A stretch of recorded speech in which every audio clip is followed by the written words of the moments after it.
Good morning, everybody. Yes, it's a Thursday. Before you know, it's the weekend. And I mentioned this to Phumi and Ryan just now, and they both went, huh? Well, you didn't. You knew, because you count these. You're one of these strategic people. So there are only 12, Brace yourselves, people. 12 weekends left until Christmas. And I think they might even include Christmas. So just think about that. Yeah, that's not a lot. What And I you know, haven't looked at. no, it's mad. It's mad. It's mad. I mean, I love this time of year, but man, it just goes too fast. You know, like the winter months drag. And I don't care what anyone says. It's a calendar. You only have 24 hours and blah, blah, blah. For me, October is over in the blink of an eye. November even faster. December, just before you even realize what's going on, that's done. And then you're back in January. I think we must agree that time is a scam. Time is a scam, and worse than. Do you want that? No. I do. Like, so that I have some balance. balance. Do you want to turn it out? Because otherwise it looks like it's like this weird thing. I don't know what's happened. Leave me alone. Didn't your here your headphones? But your headphones are in for repairs. Your very fancy headphones. Don't get me started on that. No, time is an illusion. Yeah. We know that, and people make it up, and everybody experiences. It's a scam. Total scam. We all experience it differently. Mm-hmm. Where was I the other day? And I was watching just tick, tick, tick, tick, tick, tick. It was going so fast. And then I sat in a meeting just yesterday and it felt like it was dragging. And when you're in traffic and you're in a hurry and you need to be somewhere, it feels like it's going just fast. You're like, oh my God, I'm going to be 10 minutes. I'm going to be 20 minutes late. I'm going to be fucking half an hour late. I hate that feeling. And then before you realize, you know, you're kind of in there and you've forgotten about it. It's not even a thing anymore. Well, I skidded in here like by the... It happens. But it's on days like that the security guard also wants to ask you how you are. Oh, yeah. And how it's going. Yeah. And I'm just like, not today, Putty. Not today. Well, the funny thing is, if you're not nice to someone on that day because you're in a huge hurry, they'll hold it against you forever. And on the day where they're busy and you're like, hi, how are you? They're like, press the button. So I also You don't wonder, get upset with them. No. I don't get upset with people. Not anymore. I used to have terrible road rage, by the way. I remember this. I used to get so furious. I'd get angry in traffic. There's a hint of it this morning when there was a guy traveling really slowly in the right-hand lane, but like 65, 70 in the right-hand lane. And I stopped myself. I was like, it's okay, because you can overtake him on the left. You can carry on with your morning, you know? And yes, Ricky says, when Gareth talks about time, I always think of Ben putting him in his place about his obsession with time. I am obsessed with time. I'm obsessed with wasting time. Look, it is because also it is so fleeting, right? And how you feel it, you know how they're like, oh, when you're having fun, time flies when you're having fun. That's the thing about it, right? It's in those moments of just pure joy. Don't tell me that isn't true. It is. Then it's true. like this. Yeah. And this is why wasting time can be irritating. Anyway, how are you? I'm going to move this here. How are you doing? So that I can see the comments right in front of me. Hit that comment section. So, okay, a couple of them. It's my favorite thing. It's why I come here every morning. Ted says, time goes faster each year as a year, opposed to the total amount of years that you've experienced becoming smaller by proportion every year that goes by. So, Ted, English is not your first language. I don't know what you're saying, Yeah, Ted. English is not your first language, It's I'm Ted guessing. No, but I don't care. Like, I think Ted is struggling this morning. Maybe you're having a bit of a rough start. Gareth confessing, says Bakabantu, to traffic crimes early in the morning. There's nothing wrong with There was no crime. Going past someone on the left because they're fucking around on the right is not a crime. As far as I can tell, that's efficiency. And, you know. But I do think as you get older, which may be what Ted is trying to say, time does go faster. Yeah. Yeah, it does. Especially as you get older too. But yeah, you know what? But you know what? Do you remember saying to your parents when you were a kid, I'm bored. Remember that? Listen. I got, it's going to be 3 hours till my favorite program on TV. Remember that? It's school holidays right now. And I saw a tweet with somebody out, some kids out at Clifton, I think. Ooh, and nice. it just like became a party and they just all showed up. And I was like, oh man. For that small moment, I remembered somebody saying, you're going to miss these days. And you know what I missed? School holidays. Oh, well, you see, it was like a block. It was like a block in your life that you just didn't have to worry about a damn thing. But I wonder, because I sometimes think that there are still people who are on school holidays as a result of those crazy 3 years we had just recently, where people, their whole rhythm was upset. And there are people who are still, they have the, I think the mental block that they're still on school holidays. Because, for example, there were a lot of places that were open at 5 a.m. I picked up a coffee for Phumi and I this morning at 5 a.m. And the guys down here were organized. So but when I walked in, I had to ask someone like, hey, can I get 2 coffees? And I promise you there would have been a queue of people there pre-COVID and it would have been buzzing. So I think there's still an enormous amount of like slow.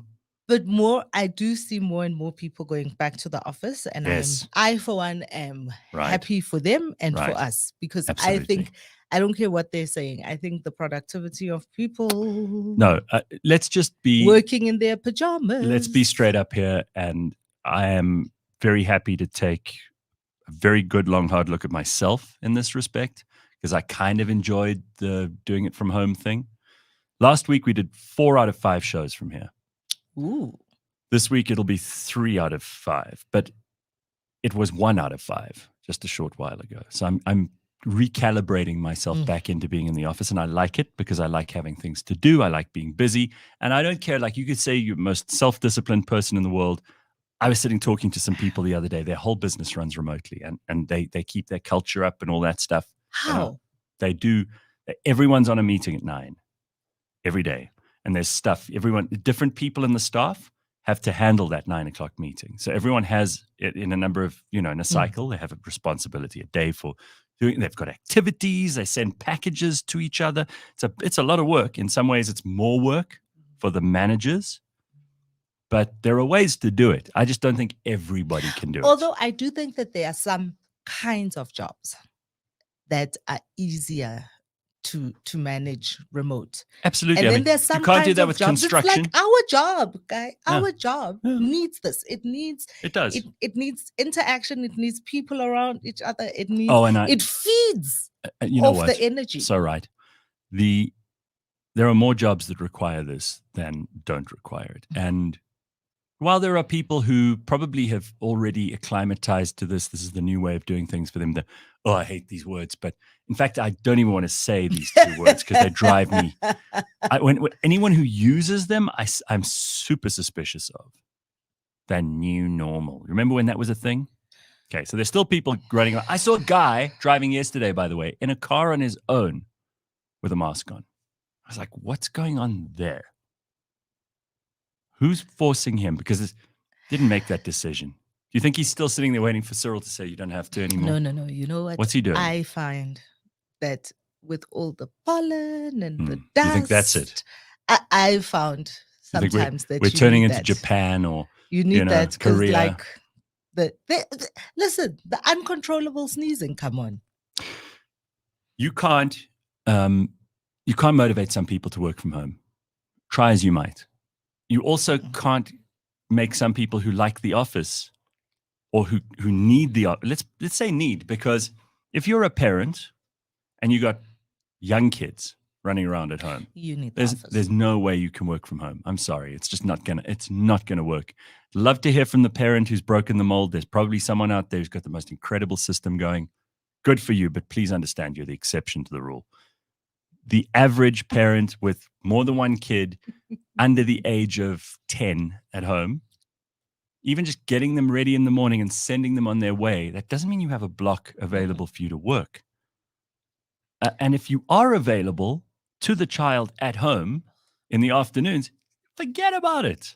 You're going to be running into your office and kicking balls around and yelling in the background. It's not possible. So for some parents, it's actually a sanctuary to go to work and be among adults and have space to think about and discuss and figure out. And, it's like I'm not at home, especially for moms. Yeah. Yeah. Do you know? You must have seen her. This girl that does this. Ooh. She's like I don't know, Is this on a TikTok? Yeah, No, yeah. I'm And not she's on got, TikTok. but she's got this whole thing about being a bot and people pay her and whatever. And she has, yeah. She's like, ooh, present. Yeah, no. You've not seen this girl? Oh my goodness. But she has a crazy child that every now and again goes like buck wild somewhere in the background. And on the one day, I think this is when she like blew up for a whole lot of other people that didn't see this. She actually broke out of her character to scream at her child in French. Oh, wow. Like, I wonder how many. You see, this is the other thing. I mean, I played a video the other day of a woman who they had to have their dog put down or something. You saw that video? No, so it's all a big act for her, and she's got a kid there, and her kid is actually crying because of the dog dying, and the kid loved the dog. She's pretending to cry because she turns to the kid. She's like, pretending She goes, cry. quick, do that again on camera. And then she's like, we had to put our dog down. I played it on the show. She goes, we had to put our dog down, and we're really sad. Aren't you sad? Like, cry for the camera. He goes, I am crying, because he was crying. Oh, yeah, this poor, it's like a hostage situation. You're seeing this child, and he's crying, and he's miserable. And you feel so sorry for this little kid, but the mother is some kind of psychopath who's, she's trying to get likes or clicks or whatever the hell it is. And definitely some kind of psychopath. Just psychopath. And she's so fake. And I think to myself, well, there's a whole new generation of kids who are going to grow up resenting their parents for looking for clout. Through them. And they're going to grow up feeling like, like a child star in the 1970s, 80s, 90s, or like Michael Jackson. I hate my parents. They made me sing and dance the whole time. That kind of thing. It's going to be like that. There's a guy. And then they're going to be doing their live therapy sessions. They'll be clout chasing themselves because that's what they learned. It's going to be so weird. It's going to be so weird. I think it already is. It's just so bizarre. Listen, I've said it before. Being a parent, I have both the most sympathy in the world for parents these days, because with the internet and everything else, it's a nightmare to navigate. It's probably harder to be a parent than it's ever been. And yet, I see some kids and I'm like, the parents must go to jail because these kids are such monsters. Yeah. There's a guy that I've seen on, and I think he's on maybe Instagram or something, and he lives with his elderly dad. His dad is 91 and has Alzheimer's. Oof. And so he has all these videos of him interacting with his dad. So like his dad looking for his keys. I saw one yesterday. It was dad looking for his keys. Like, Dad, you don't drive anymore. You don't. Dad says, I don't drive. He says, no, you don't drive anymore. They've taken your license. It's like, why? It's like, because you're too old. He says, how old do you think? So he says, how old do you think you are, Dad? And it's like, oh, I don't know, 67, 70 maybe. He says, Dad, you're 91. He says, geez, I'm 91. Oh my God. That actually would be quite interesting to watch. It is. It is fascinating. They go for walks and just seeing the. Is he constantly surprised, this old man? He has moments of having. I also saw one where he's talking about his ex-wife, wondering about how is she? Do I have to send her money? Is she okay? Does she have enough money? And it sounds like you've been divorced for 45 years. Really? Well, I bet you that wife wishes that she was there in that moment to say, no, you haven't sent me my monthly alimony for our 23-year-old. He says, no, she's got pension. He says, yeah, she gets her pension from me. Wow. Listen, you got to admit there's a window into everyone's world now. And for those people who are curious about everyone else all the time, I'm not going to criticize it because there are loads of people, very intelligent, very productive, very cool people who are just, for whatever reason, extremely interested in how other people's lives go. They want to know about everyone else's trials and tribulations and ups and downs. And now is the best time for you to be alive if that's what you're into. Because, man, can you zero in on just about anyone on planet Earth? Because there are very few people who don't have any footprint at all. I looked up somebody I know the other day, 0 digital footprint, which is enviable. Wow. Okay, I find that. Wow. That is truly, those people are the most fascinating I need to know a couple of things. Okay, go ahead. How old are they? Probably 50s. 50s. But not by any means a Luddite. So yeah, not like doesn't have a phone, doesn't have a WhatsApp number. I could reach him if I needed to. I know old people and I know young people who are like this, who are completely, if you look them up, you won't even get their picture in the first 100 pictures on Google Images. That's how. Honestly, okay, so I'm thinking now, there's one guy I know who's in his 80s, but that's a lot more understandable because an 80-year-old's not going to be, on Instagram posting their lifestyle or whatever. But I know someone who's 28 and she also, nothing. So you 0. know my mom. My mother's Facebook is very lit. My mother's Facebook, because my mom's retired now. Yeah, are you happy about that? Does it fulfill her? Does she connect with her friends on there? Is it a meaningful thing? I think Kaneho and I both agree on this one. That when Gogo was, we would love to have seen Gogo as a teenager because she is wild. Wow. Her Facebook. She's always posting. Yesterday, I don't know, she went out with some girlfriends or whatever, and she was like, brunch in Greenside, shakshuka with the ladies. Okay, so she's doing the fun, because I have forbidden my parents. Oh, come on. No, I have. Gareth. No, I've forbidden them. First of all, luckily, it's not much of a difficult ask because they're on WhatsApp, which is fine.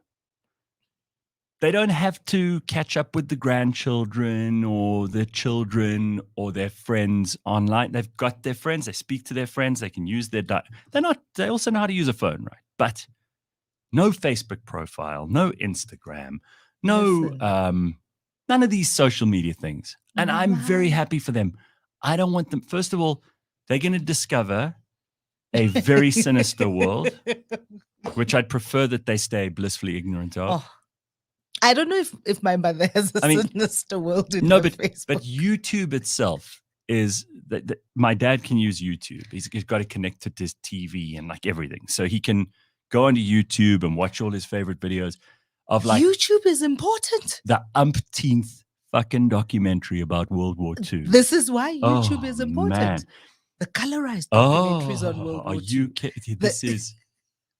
You walk into my parents' house, you just hear like Blitzkrieg in the background. And you're like, Mom, is everything all right? What? She's in the kitchen. What did you say? And her hearing is good. I go, what's that? What's this racket? What's going on? Oh, your dad's just watching a war documentary. Listen. Literally, you hear like Nazis screaming in the back.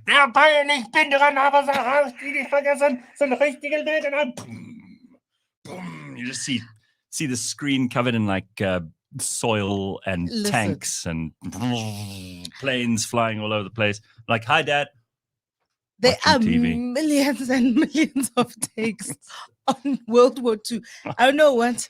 Like, World War II is probably the most documented subject on anything on Earth.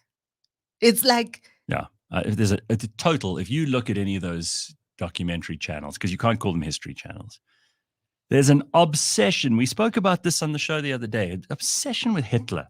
Like, Hitler has got to be the ratings guy for any documentary. If you can link it to Hitler's dog Blondie, there's like a 5-hour documentary on this fucking German Shepherd. Eva Braun's great-grandfather's bus driver's aunt. Yeah, I was once in Eva Braun's house. This guy's like talking for an hour about Eva Braun. People are obsessed with Hitler. It's madness. Does your dad watch fiction?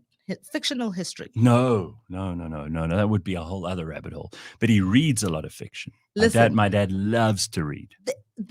I just stumbled on this thing called The Man in the High Castle. Yeah. You know how joyous it is to stumble on something that's got 4 seasons. Okay, so, well, like an average year in humanity. The Man in the High Castle is about how the Nazis win and they take over America. The Nazis and the Japs. Yeah. And the Japanese own the west coast of America and the Nazis own the east coast. And it's like what the world could have been like. And they blow up the Statue of Liberty, and I don't know how far you're into it. And the White House. I don't know. No, listen, amazing. Dude. Okay, now that's amazing. So there was a book I picked up. It is based on a book. Yeah, but I found this book ages ago. It's like alternative history. So What If is what it was called. It was called What If. What if, let's say that the Chinese empire, the Qin dynasty, has lasted another 100 years. What would the world look like? What if the Muslims hadn't conquered Constantinople in 1400 and something, Mehmet the Conqueror?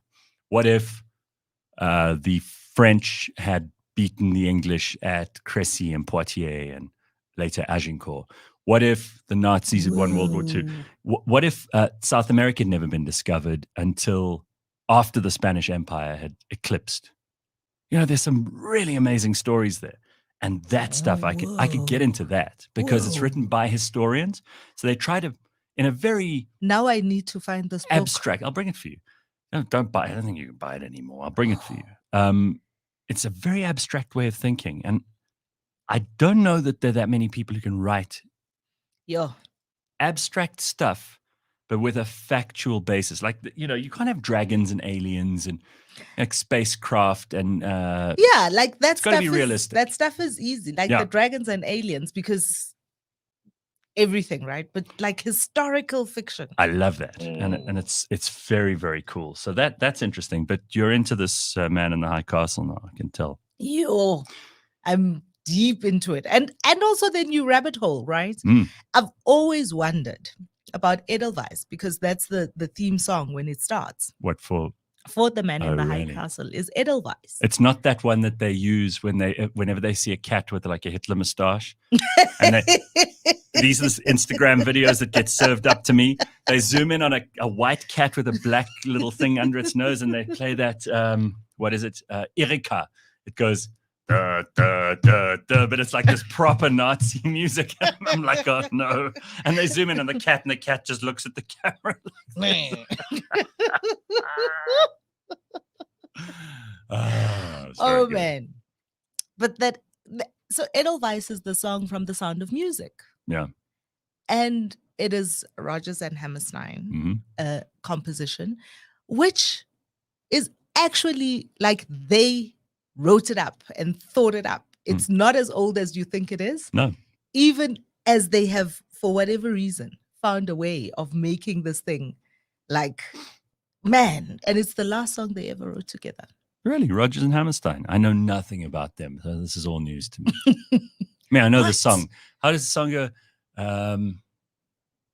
Edelweiss, Edelweiss, every morning you greet me. Small and white, clean and bright. That's the one. Something like that. It's been a long time since I watched The Sound of Music. So Lee says something interesting here. There are people paying thousands of euros to get their presence scrubbed online. Yeah, but again, I'm not talking about like super rich people who have reputation management companies looking after them. And, they literally pay to have no results come up on Google and that kind of thing. And you can pay. You can actually do that. I'm just saying normal people who've never volunteered information. Wow. They're not famous. They're not, you can't find anything about them. They're these quiet people who just go about their business. They do their thing. They live in the world. They interact with other human beings, but there's zero digital presence. It's incredible. Wow. It is incredible. I'm kind of jealous of that. If I could have a thing, this would be in my top 10. That is incredible because how do people, this is how I prep for meetings with new people. Google them. Yeah. LinkedIn Same them. here. right? Yeah. So you go LinkedIn. I was in a meeting yesterday. I was Google. Googling people the whole way through the meeting because I was bored.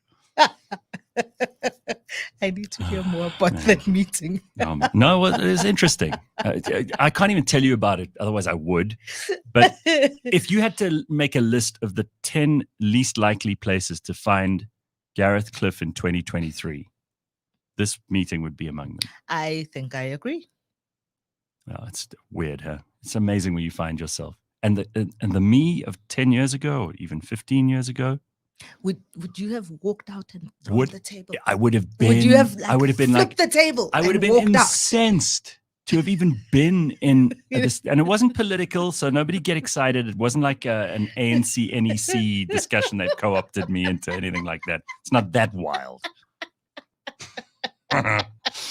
Wokeness comes from a lack of struggle and real problems. It's amazing how everyone in the first world has mental illness, yet they've never experienced any of the most basic of South Africa's issues. Well, astrophysics, in some ways, that is a strength for us. So instead of looking at it as an irritation in America, which it is, let's face it. I mean, there are people now who are, they're trying to tell you how hard their life was before you've even heard their first name. They're like, oh, I've been suffering for so long. But here, you can tell that people are trying to survive, which means you meet them on a much more honest footing. And I kind of like that. I mean, South Africans, with a few exceptions, are like bored housewives and that kind of thing. Most people in this country do have real concerns. So I told you, this very dear friend of mine is going to South Sudan. Go. That's right. You mentioned this on 35 Tuesday days. when we had a discussion.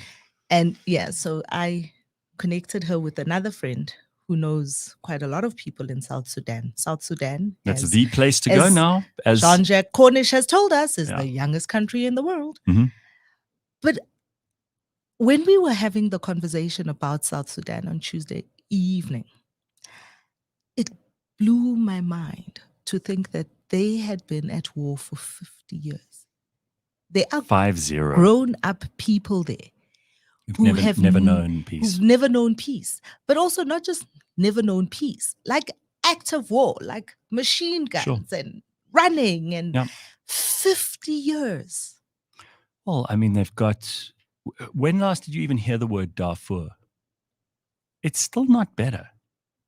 Darfur is obviously in northern, Sudan. But you remember when that was all the rage? Dude. Like Angelina Jolie was flying in there every other week, and Sean Penn was making press statements. And it's amazing how like these things just fall off the radar because new things come along. And now South Sudan's the place. So you know someone who's in South Sudan. I know someone who left on Tuesday for South Sudan. She leaves tomorrow. See, like who would have guessed? Although these are not like holiday makers. No. These. What do they? What's the English word for ivulindlela? Guys, here in the comments, help me. Do you know like, pathfinders? Right. These are those people, right? These are the people who like go there to they help like finding a place. They're stuff. pioneers. I mean, pioneer. That's the word. It's weird. And we've got someone who listens to us every morning who's in South Sudan. Oh, really? Yep. And he sends me pictures. Apparently, there's huge game reserves that have been demarcated there. It's a beautiful. You would think Sudan, like desert. Well, the Nile goes through concentration. there. I mean, concentration. What kind of camps? Like refugee camps. No.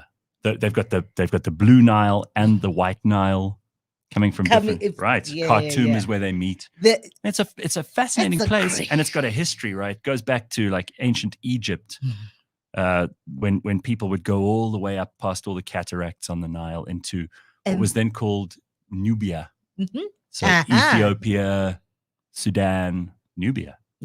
Interesting places. And it sounds amazing. It sounds But don't tell me you're beautiful. planning a trip there, are No. you? How bad must your life be, says Carl, that you're moving to South Sudan? Ish. You need to pay me quite a lot of money. Well, some of these people are earning quite a lot of money because they're the pioneers. They're setting up systems. They're setting up so that's what she's going to do.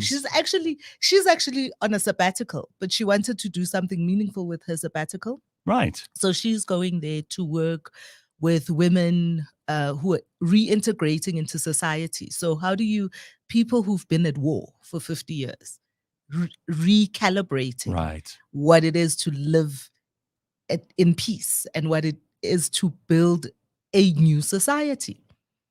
So going back to our conversation about people who are like trying to be inconspicuous, Parallel Parking says in the last 100 years, everyone wanted to be famous. In the next 100 years, celebrity will be inconspicuousness. Well, I think it'll be a valuable commodity. Is the less there is about you, the more mystery there is to you, the more interesting you will be to people. I think in the next iteration of humanity. But who knows? I think there are always going to be people who want to be famous. There are always going to be people who want to be well known. You know, when I came into the world of work, I remember thinking, I think the epitome of success is to be incredibly famous in your field.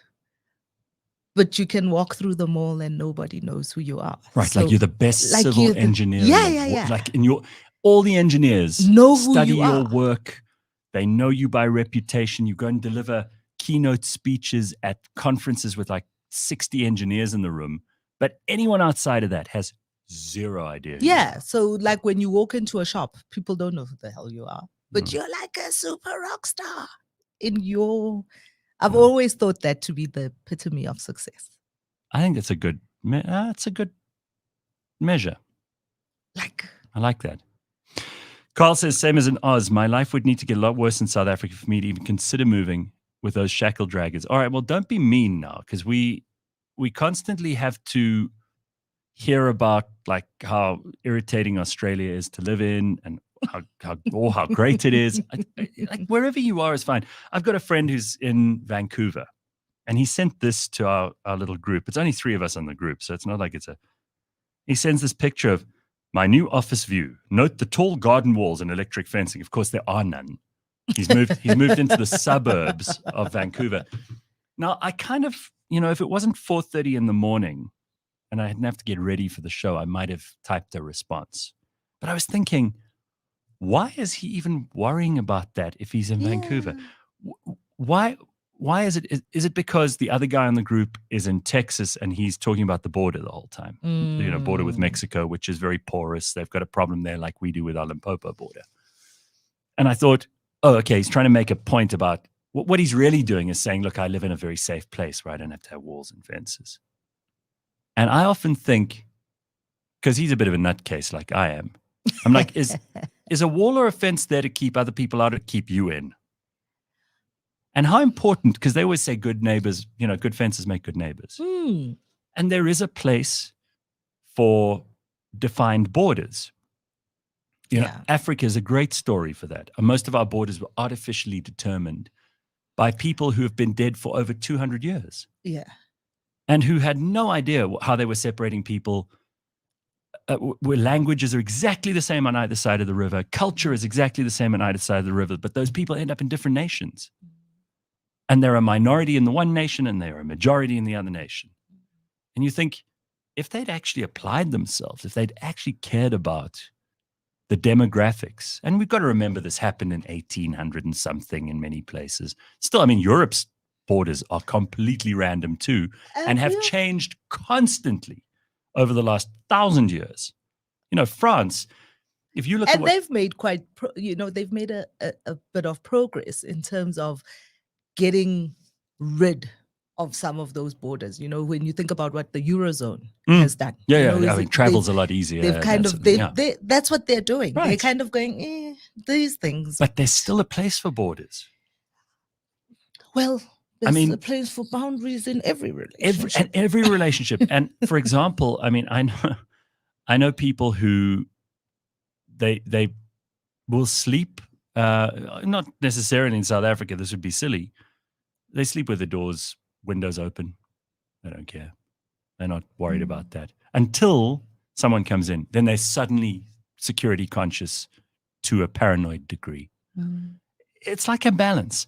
And I didn't know how to respond to this picture or to this comment from this friend of mine, because clearly what he's doing is he's just saying where I live is better than where I live in South Africa, because we need walls and borders and we need security.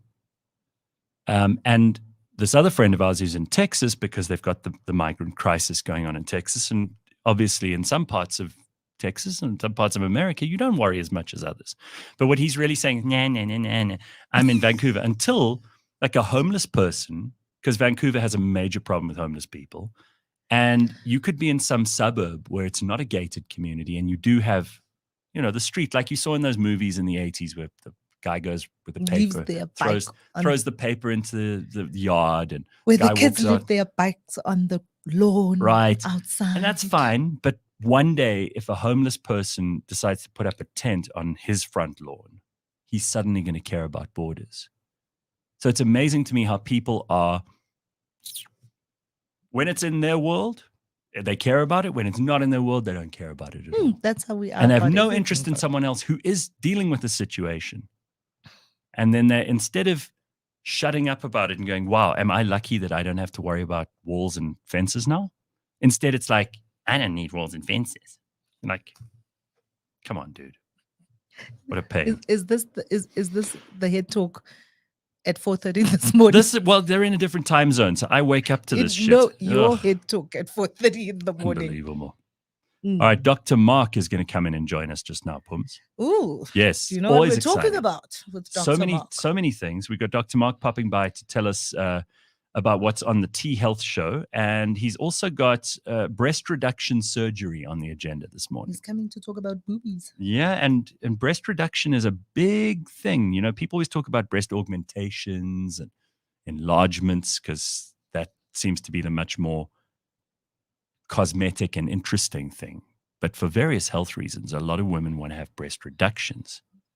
And I wonder which are bigger in South Africa, which are more numerous. Listen, the enlargements or the reductions? And I think it might be reductions because I have had so many conversations with people about breast reductions, and they also do them in the public system, in the public health system. But you have so many hoops to jump through. I think there's a lot of hoops to jump through in the private sector too, if you're getting it paid for by your medical aid. If you're just, rich and have the money, you don't have to worry about those things. But there are a lot of hoops to jump through. Can't wait. So we will talk about that. I just want to quickly go back to the border thing because Bakabantu, who's obviously feeling like he's missing out this morning, he's not in studio, but he's alive in the comment section. Hey. Says the Lesotho and Eswatini border doesn't make sense. It was a colony agreement. Well, yeah.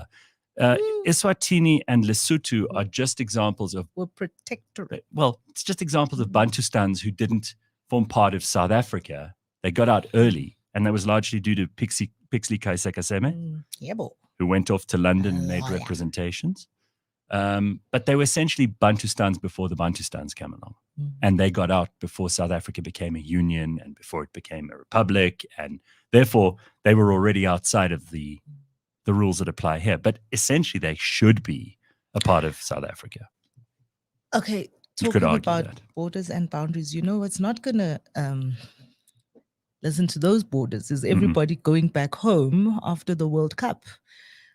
They're going to be taking bed bugs. Did you see this thing about the bed bugs in Paris? Paris is full of giant bed bugs, not little ones. Oh my God. That's like one of my worst fears. Do you know, I sometimes lie in bed. Oh, no. Phumi, I have the sheets changed on my bed between every 4 and 6 days. Okay. Is that crazy?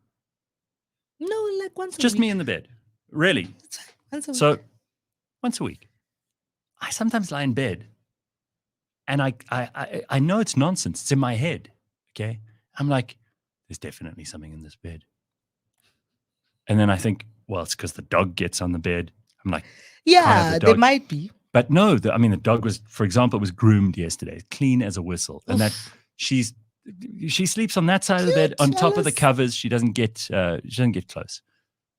And then, but I get this weird sensation that like, oh no, there's definitely like a flea or a something. And I'll switch on the lights and I'll look. And you look with a magnifying glass. Oh. This is insane. I know it's totally stupid. And there's nothing. Obviously there's nothing. It's clean. I even do that thing where I vacuum the mattress every couple of weeks, months. Do you put it out in the sun? That's a very good thing to do too. Disinfect. Nothing disinfects like sunlight. And I'm paranoid because, you know why I'm paranoid? Because these damn videos on social media where you've got these clean freaks, and I'm a bit of a clean freak, but there's some of these people who are insane. They are like spraying these chemicals on there. Like you know they these walk people. into the hotel or the Airbnb and they're spraying stuff. But when I read about the bed bugs in Paris, I was just like, they are, trust me, we're going to have a bed bug pandemic because people are going to bring bed bugs back home after the Rugby World Cup. There's going to be Olympics there next year. It's bed bugs. We're going to have a bed bug pandemic. Admin says then burn the linen after you've changed it. Some people do that. I mean, I know people who buy new linen all the time. But it does make a difference if you have good linen on your bed. Huge difference. It can make you very happy or very sad. Good linen it's also, that's another like in my head. Oh. Like you're rich. Yeah. If you can have like your sheets changed. Mm-hmm. That every, the thread count stuff. That's definitely so, rich. I don't know if we're going to have time for this morning, but remind me. I have to tell you what I've been suffering is the only term. I've been suffering and struggling with something for the last 2 weeks, and it's finally gone away, so I'm happy to talk about it. There's that. And I have to also talk to you about the, we probably put this in the burning platform, but this Ugandan politician that you found the tweet of. So just remind me about that later. We'll see if we have time to get to it. Okay, let's turn our attention to the fantastic and famous Dr. Mark. Look at him sitting here. Hello, Dr. Mark. How are you? How nice to see you. Yeah, we're good. We're very happy to see you. It's in person. It's nice being in studio with you guys. We were just talking about that being live and direct. It's nicer because usually I sit only in my underpants. He wears the Dr. Mark shirt, but he's got nothing on underneath. So much easier. It's okay. You can just go. You can go out and you can take your pants off and you can come back in. Well, we won't judge. It matches my. Have you got blue underpants on today? No, yellow ones. Oh, yellow. Very good. That's a brave color to wear in underpants. Do you like colorful underpants while we're having this discussion? You know what? Why be boring? Look at your glasses match. I mean, true. Your glasses match the. Look at the blue glasses. He's got the. He's chic, blue this shirt. Dr. Mark. Listen, please. He has to be. Oh my goodness! Got the blue shoes. Oh. Wow, the guy's got all of it sorted. Just get this camera right for you. All right, so Dr. Mark. They're sports shoes, not suede shoes, though. No, at least they're not Crocs like you wear all the time. Yes. Phumi loves a Croc, hey? Yeah, so, no comment. No comment. That's like the topic of discussion for this morning, which is breast reductions. So immediately you piqued my curiosity on this. In South Africa, I would hazard a guess that there are more women interested in breast reductions than there are women interested in breast enlargements. Am I completely wrong? Are there statistics? Not that we know of. The problem that we have with breast reduction surgery is that very few women actually have access to it.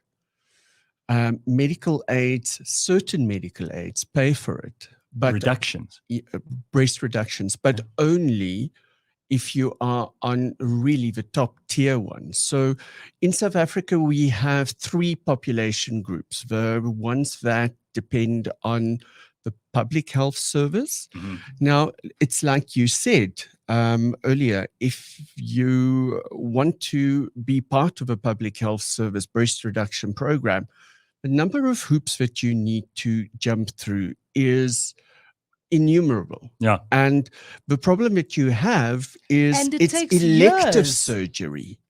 And you get bumped off the list because there's so many emergency surgeries. So that's the problem. And then you have the part of the population that do have access to medical aid and private healthcare, but they can never get enough money scraped together to go for this procedure. And then you have the other group of women who also don't qualify for medical aid and can't get access to it. So these are women that are working and don't qualify to go to the public healthcare system. So that's the worst of both worlds, right? Yeah. Because you don't earn enough to have private healthcare, but you also don't get you're too you have too much money to be poor and get free public health. That's a disaster. It's exactly. You know what? Macromastia, or large breasts, cause big titty syndrome. Yeah, big titty syndrome. People actually don't understand just how debilitating this is. You know what? Think about walking around with 4 kilograms strapped to the front of your chest, and think about what's going to happen to your neck and your back. So this can get so bad that women actually develop skeletal problems. They develop scoliosis and kyphosis with this. So they constantly are in pain. That's just the pain side. That's not the other debilitating side, and that's the infections, whether it's fungal infections or skin infections, bacterial infections. That happens a lot to breasts? Yeah, underneath. With wires and right. It's not only that. It's, you know, it doesn't matter whether you have material there. This weight creates sweat, and that sweat becomes boob sweat. Yeah. So think about it. It's skin on skin, right? Yeah. And it's moving the whole time. So think about that. The problems that I'm always presented with such fantastic breasts. I never think about it much beyond that. Are you moaning or bragging?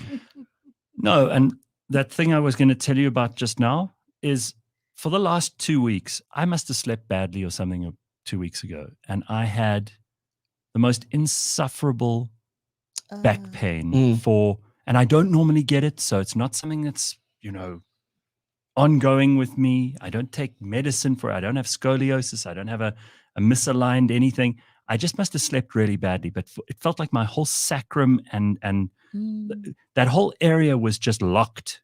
And then it moved down my leg along the sciatic nerve. Yeah. Luckily, yesterday was the last day of it, so I'm happy to talk about it now, because for me to sit here and moan about that shit is pointless and boring to the audience, so I'm not going to do that. But I suddenly got a little insight into what it must be like for women with enormous big breasts to have to walk around with those all day and have the concurrent back problems. It's a bad situation. You were talking about sleep. Think about the impact of large breast on your breathing at nighttime. Often these women have apnea because of the weight of these breasts. And they can't sleep on their front, because that's like lying down on 3 pillows. So, you know what, it has, and dire psychological conditions. Think about your young girls that develop quickly, and you know what, they walk around with a double D and they're in grade 9. Yeah.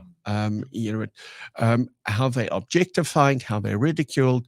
So there's a lot of, and the cost of bras. The cost of bras. Well, a good bra you won't buy for under 1,000 rand. And you know, but the problem is have you ever bought underwear? I mean, yes, they're also expensive, but as not a guy, as expensive. no, as a guy, never 1,000 rand pair of underwear. No, sorry. Well, your designer underwear can even be, so, but like, you know, you can buy a pair of jockeys, couple of $100. Yeah. I mean, like, not like a bra for 1,000 rand. That's insane. And a good bra. Wow. There's also like bra mats, right? This part of the mats, because you have to get it fitted. Because now consider that you have to find something that will not only hold up the breasts, but also keep you comfortable. And it's a thing. So we often see bra notches in women with big boobs on their shoulders. On their shoulders, yeah. So you know what? The side of you. Yeah. There's an initiative. It's called the Breast Reduction Initiative, and it was spearheaded by a guy called Donovan Fsaki, who is the owner of Divine Medical, and Dr. Vivian Jandero, who was on that show. I think it was 2 weeks ago that we did that show. Who's a plastic and reconstructive surgeon, to bring breast reduction closer to the population that do not have access to it. What does an op like that cost on average? Because there are, some that are more complex than others. So around somewhere between 80 and 100,000 rand. Who's got that lying around? Very nobody. few. Nobody. people. You'd have Not to- in Cyril's economy. No, most people would have to sell one of the cars if they've got two. They'd have to mortgage the house again. You know, that's a big So- expense out of nowhere. Gareth, the interesting thing is, and this is something that Vivian clearly highlighted, is that breast reduction surgery is one of the cheapest surgeries Oh my God. there is, because you don't need a lot of instruments. You basically need suture material and you need dressings afterwards. Mm. Patients don't stay in hospital for long. The procedure is about 2 to 3 hours. Was it painful? Probably. You're not going to touch my boobs. No, but what I mean is No, compared it's- to like having a hip replacement or something, it's not that sore. Um, And it heals fairly quickly if you don't have infections and things. if you don't have infections. The problem with this kind of surgery is, think about an anchor. Mm. If you look at an anchor, the incisions looks like an anchor. So, you need to bring all of these things, these different areas together and suture them up.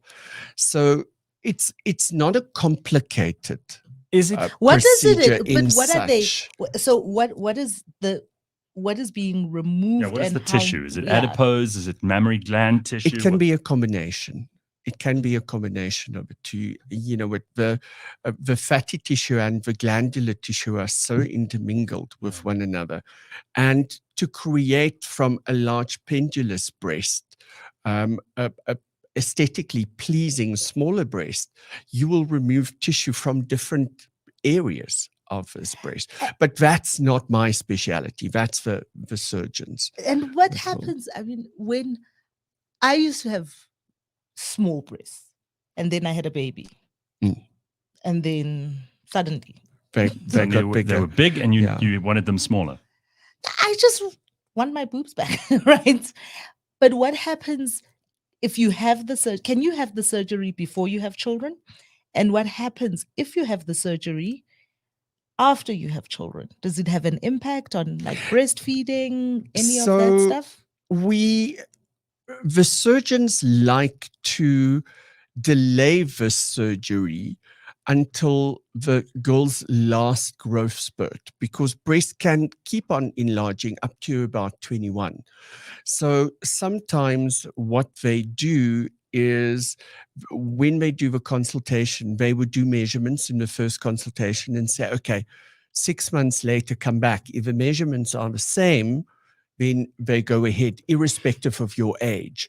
But with pregnancy and menopause and weight gain, with the breast tissue can enlarge again. So, but after a breast reduction, very often you can still breastfeed And Doc, your baby. I mean, there are really good surgeons, and then there are not such good surgeons. You go to the not such good surgeons, you probably save a couple of bucks, but it's bad. And sometimes you end up with one that's bigger than the other. It's not One the is size you always want. bigger than the Yeah, other but I mean, anyway. but obviously, visually, obviously. So one points this way, the other one points down. You can't have that. Gareth, there's so many different things that can go wrong with surgery. But what is so brilliant about this initiative that Divine and Dr. Jandera brought together is they went to all the plastic surgeons to get them on board, to give their time for free. So the surgeon gives his time for free. He brings in his assistant. They bring in Oh, an that's pretty cool. anesthetist that's doing this pro bono. You need a good And- anesthetist. And then they approaching the hospitals to give reduced rates, et cetera, et cetera. People came on board, the lawyers that started giving their time for free to draw up the contracts, to do the insurances, et cetera. Well, that's et nice to hear cetera. that there are people. It's yeah. phenomenal very good. what they've been able to put together. So, Doc, here's a comment from Janet. She says, my teen years were a mix of being teased and just hating bras and clothes shopping. But pain was the worst. It definitely does change your life. I was so fortunate the medical aid paid 95% of mine. And she earlier in the comments, she talks about how she had her breast reduction, I think at 25. Yeah, here we go. 1998, age 25. There was damage to my lower back that I still suffer with. Being an awful size 34F cured me of ever wanting to have big boobs. It was a curse. Yeah. Well, damn it, Janet. So, you know what? It's that whole debate around size. You know, you have a big woman with big breasts. Yes, that's okay. But then you have a tiny framed girl with huge breasts. And you know what? Again, strap on weights to the front of your chest and feel what your back feels like at the end of the day. Or just, you know, create some friction between your skin for 24 hours a day and see whether you like it or not. The problem is the medical aids are not as good as they were back 25 years ago. They find excuses. You know what? I see it in my practice where they will find an excuse not to pay with no obvious reason. And when you confront them, you know what? It's from one department to another department to another department. They're in business. They're in business. They want to avoid having to pay for things they don't need to pay for. Just one last That's quick what thing. happens when you let the accountants run businesses. True. Kind of, because that is what has happened, That's right? right. So It's the medical crunching. part of the business has kind of receded. It's been subsumed into the accounting. And the accountants, accountants have the sharp pencils. Mike Drop says, Dr. Mark, how bad do your man boobs need to be if you wanted to reduce those? Can that be done? Yes. So, you know what, he's talking about gynecomastia. Yeah. Development of breast tissue in men. Here we also have to look. You can have surgery done, and I think if you follow who's that screaming, swearing chef? Gordon Ramsay. Gordon Ramsay. If you look at him, he was always in a shirt, and then suddenly he started taking a shirt off, and you could see the scars. So he had his titties reduced. Yeah, there's two ways of doing it. Now I have to go and look. Go and look. Be Googling. Watch Phumi Googling Gordon Ramsay's titties. So they can either do, depending on whether it's more glandular or more fatty tissue, they can do. And you told us that a lot of gynecomastia can come from hormone or steroid abuse or any of that stuff, right? But you also see gynecomastia. I see it a lot in my African patients, especially if they carry a little bit of weight.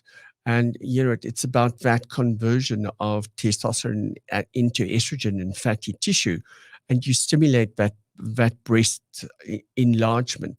So you can do a reduction surgery where it's literally like a mastectomy. I don't trust any man whose breasts are bigger than his wife's.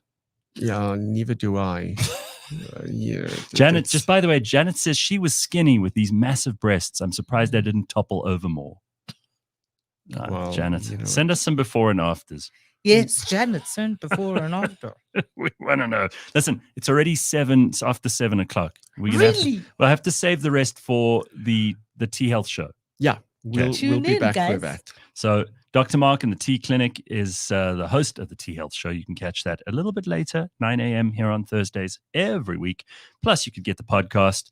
Go and check that out on cliffcentral.com. Thank you, Doc. Thank you, guys. So nice to see you. Thank you. I could talk about this subject for a lot longer. So I'm going to be listening. One of these days, we'll talk about penis augmentation. Somebody just said nutsack lift. Really? Are they doing a lot of penis augmentations in South Africa? I do a lot in my office, yeah.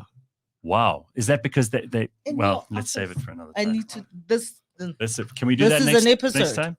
Oh, yeah, we can talk about that. I'd be interested to know how many guys are going for penis, what do you call them? Penis augmentations. Augmentations.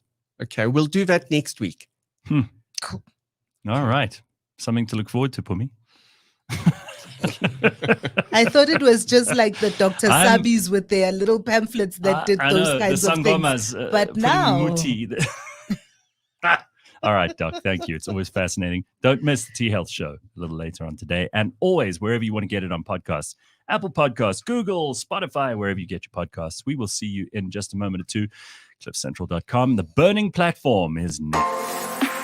This week on the Auto Trader podcast. Well, firstly, as a format, it's essentially the merging of on-track and off-track racing. So World Rally Championships, well known to lots of people. Yep. And, of course, road racing, whether it's Formula One or whether it's Formula E, very well known. And those two were put together. And in fact, I learned this morning it was Kenny Hansen, the father of Tim and Kevin Hansen, who came up with the Joker lap. Catch us every Monday at 9 a.m. on YouTube and on autotrader.co.za.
To our valued partners, thank you for being part of our journey in leveraging the power of podcasting as part of your marketing mix. The explosion of podcasts and vidcasts is more than a trend, it's a meaningful way to create lasting connection.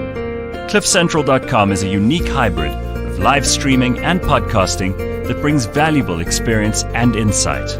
If your business isn't doing podcasting, contact us at contact@cliffcentral.com.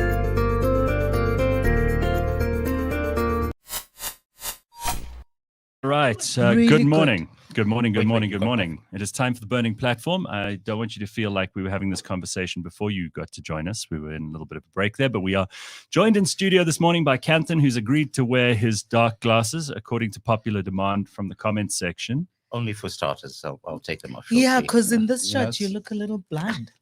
You do. You sometimes could look like one of those guys. You should have a stick or a guide dog with those ones on. I need a handler, and I've got one right here. Oh yeah, Phumi's all of our handlers. Don't worry, she's very much in charge. The other guest here is someone who I haven't seen for a long time, but it's not through lack of trying. He's someone who I think is one of the most insightful people when it comes to some of those issues in South African society, the economy and politics, which too few people are paying attention to. Leon Louw has been a man marketing the idea of the free market for the longest time. You used to be in charge of the Free Market Foundation, but you now do all kinds of other things, which we can get into in a moment or two. But Leon, it's a great pleasure to have you here. And thank you for joining us again. You again, and the viewers.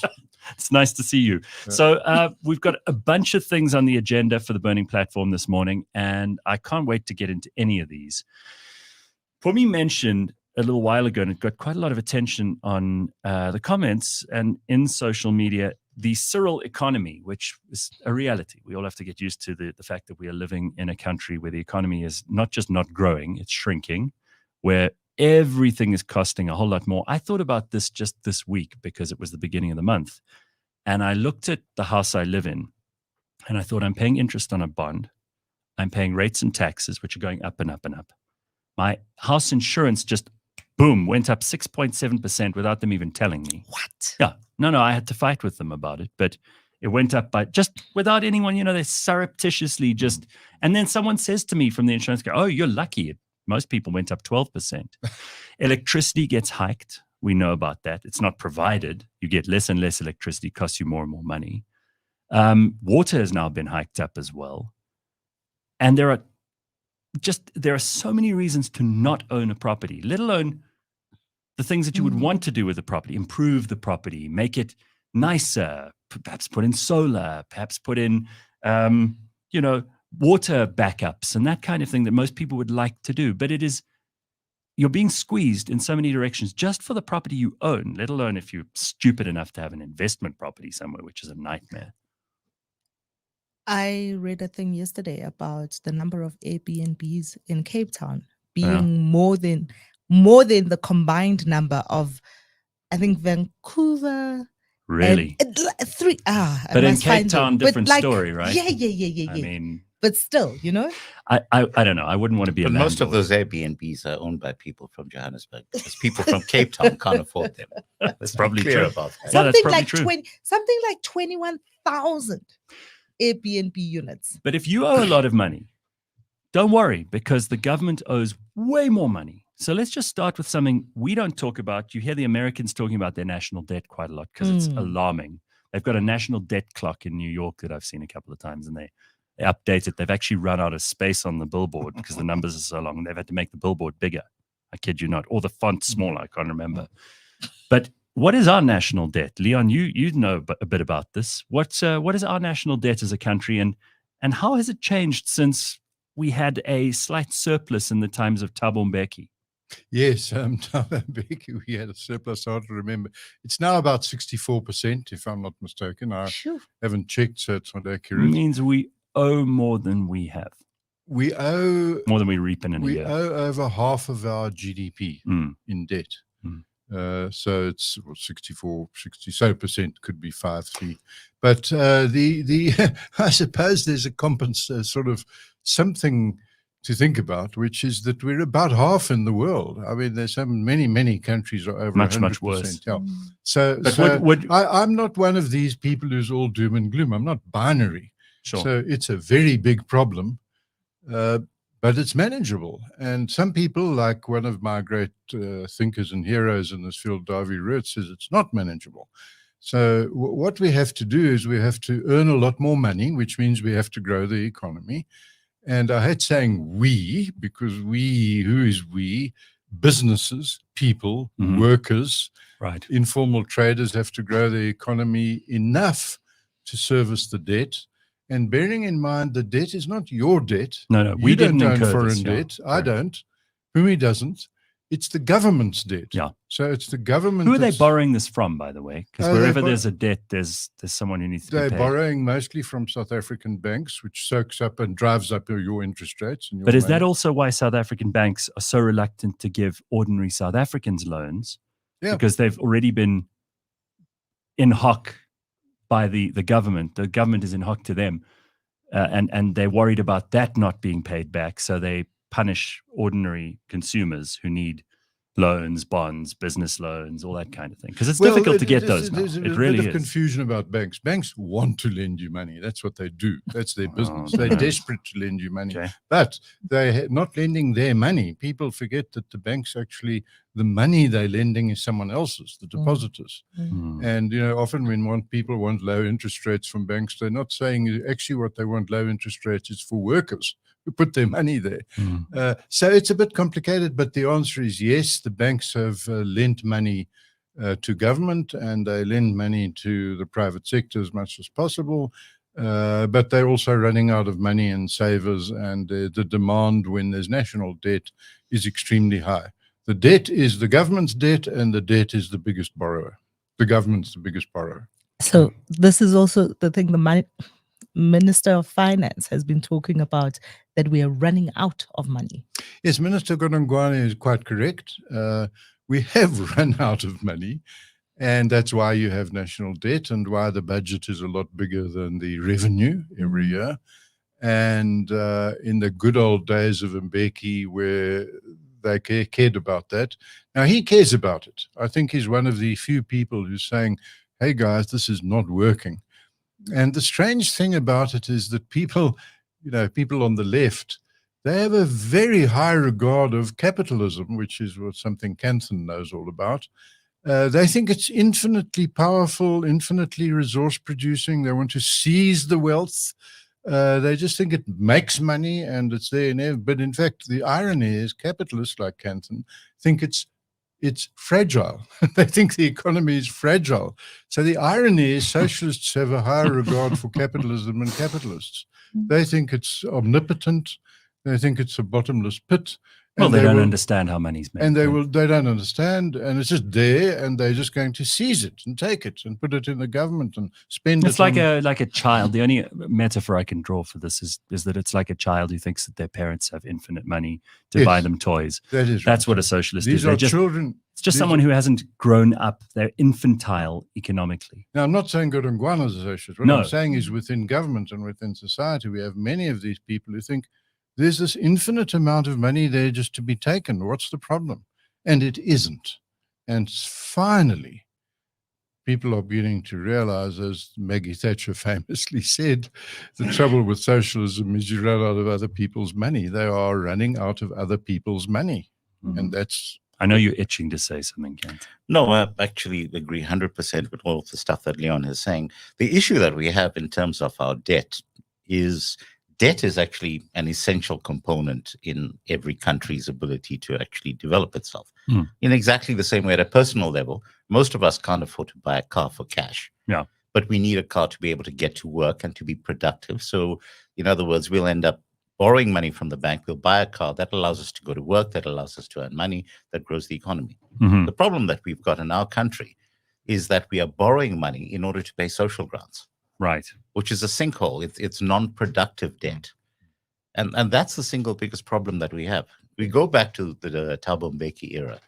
So the first thing he did when he became president was he told Trevor Manuel, pay off the national debt. And then once Trevor Manuel had paid off the national debt, because remember, debt was the single biggest item on our budget at the time that Thabo Mbeki came to office. Then once he paid off the debt, Thabo Mbeki then took that windfall that he had from the fact that we're not paying debt anymore and put that into social grants. And it was fantastic because effectively that was injecting money into the market, which, led to the biggest sustained period of economic growth that we had in this country. So and now we're borrowing in order to pay the social grants, and it's unsustainable. It's like people were giving Mbeki grief again this morning around his policy of not splurging money on antiretrovirals, because Jerry Kovadia died in Durban, UDF leader from back in the day, and he fought Mbeki on this point. And I was one of those people who 100% agreed with Mbeki. You're going to be taking, at the time, $120 per person to give them antiretrovirals, and they're non-productive people, and it's a sinkhole. We're back in that same situation right now. But when you talk about non-productive people, that creates a whole other chasm and an opportunity for people to cut you off at the... That's true. Sure, let them go for it. I mean, yeah. Leon, before we go into like a general discussion of some of the things that are going on in South Africa at the moment, there is something in particular that I love hearing from you about, because it is something which is made to be a controversial conversation in South Africa, but actually is quite solvable. That being the question of property rights. And I will never forget a lecture I went to that you gave ages ago about how if we just gave people title deeds for the property that they have possessed for sometimes 100 years. You have families generations in townships and rural areas in South Africa that they've been on and owned and effectively run that property as if it were theirs for sometimes 3-4 generations. They don't have a title deed, so they don't have anything they can borrow against, because if you don't have that, you're not going to get a loan. They cannot build or change or improve the property if they needed to. They can't set up a small business there because they don't have any of the documentation they need. It's almost as if whenever you bring up the land, it's an opportunity for the EFF to talk about inequality and talk about redistribution.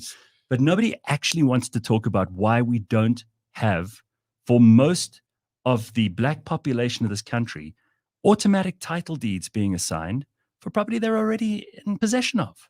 Yes, just unless somebody nailed me for this, I said 63-64% debt, but it's actually 73-74. Okay. Sorry, correct. Because people like me get into trouble over such things. All right. Yes, what you mentioned there is, for me, the single biggest thing in South Africa. Now, let's just put it in perspective. There is nothing that comes within spitting distance of the empowerment potential of issuing a piece of paper to people who already have the asset. As the famous Peruvian economist De Soto said, the poor are actually rich. They sit on dead capital, which they may not trade, may not mortgage, may not let. And what you need to do is have this liberated capital. And by the way, there's no one in most of these cases who's contesting their ownership of that property. No, there's no. We've had dispute resolution mechanisms where over 100,000 properties with which I've been involved have indeed had title deeds issued, and there have been a few disputes. All of them were resolved before they actually appeared before the dispute resolution tribunal, which in most cases I chaired in traditional communities and old homelands and so on. So what's holding us back? If I were the ANC, this would be the best ploy to win all of the votes in the next election. I don't understand politics. It's a mystery. I think any political party that gets up there and says, if you vote for us, you will become a landowner. It's really, and that means an asset worth on average something like 400,000, 500,000 rand around the country, some much lower, some much higher. And the cost is close to zero. Now, why don't they do it? Is they just, I hate to say such a strong word as stupid, but they do not have people who know how to do it.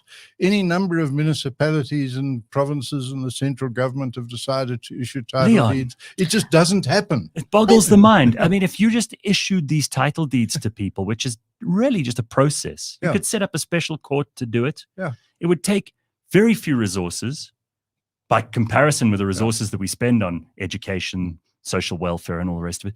You would instantly create wealth. We do it for about 2,000 rand per property. 2,000 rand is converted overnight to 400,000 rand. Now, what better rate of... Now, does it give you some idea? I've got to say that I donated money to that particular... Yes. Many campaign. people, many private people do. It's actually very touching and moving. You know, a housewife in Houghton or housewife in Linden will just give one a month. The mayor of Paris municipality, which that's the name most people know it by, she donates one a month. She pays for it. Good cause. And this is and she was one, by the way, she jokes when she hands it out about how Leon Louw, she didn't trust me. She thought, what's this funny old white Afrikaner coming here for and telling us to do something for black people? You wanted to ask something, Phumi? No, well, I want to ask about this concept that, once you have this title deed, you can borrow against it.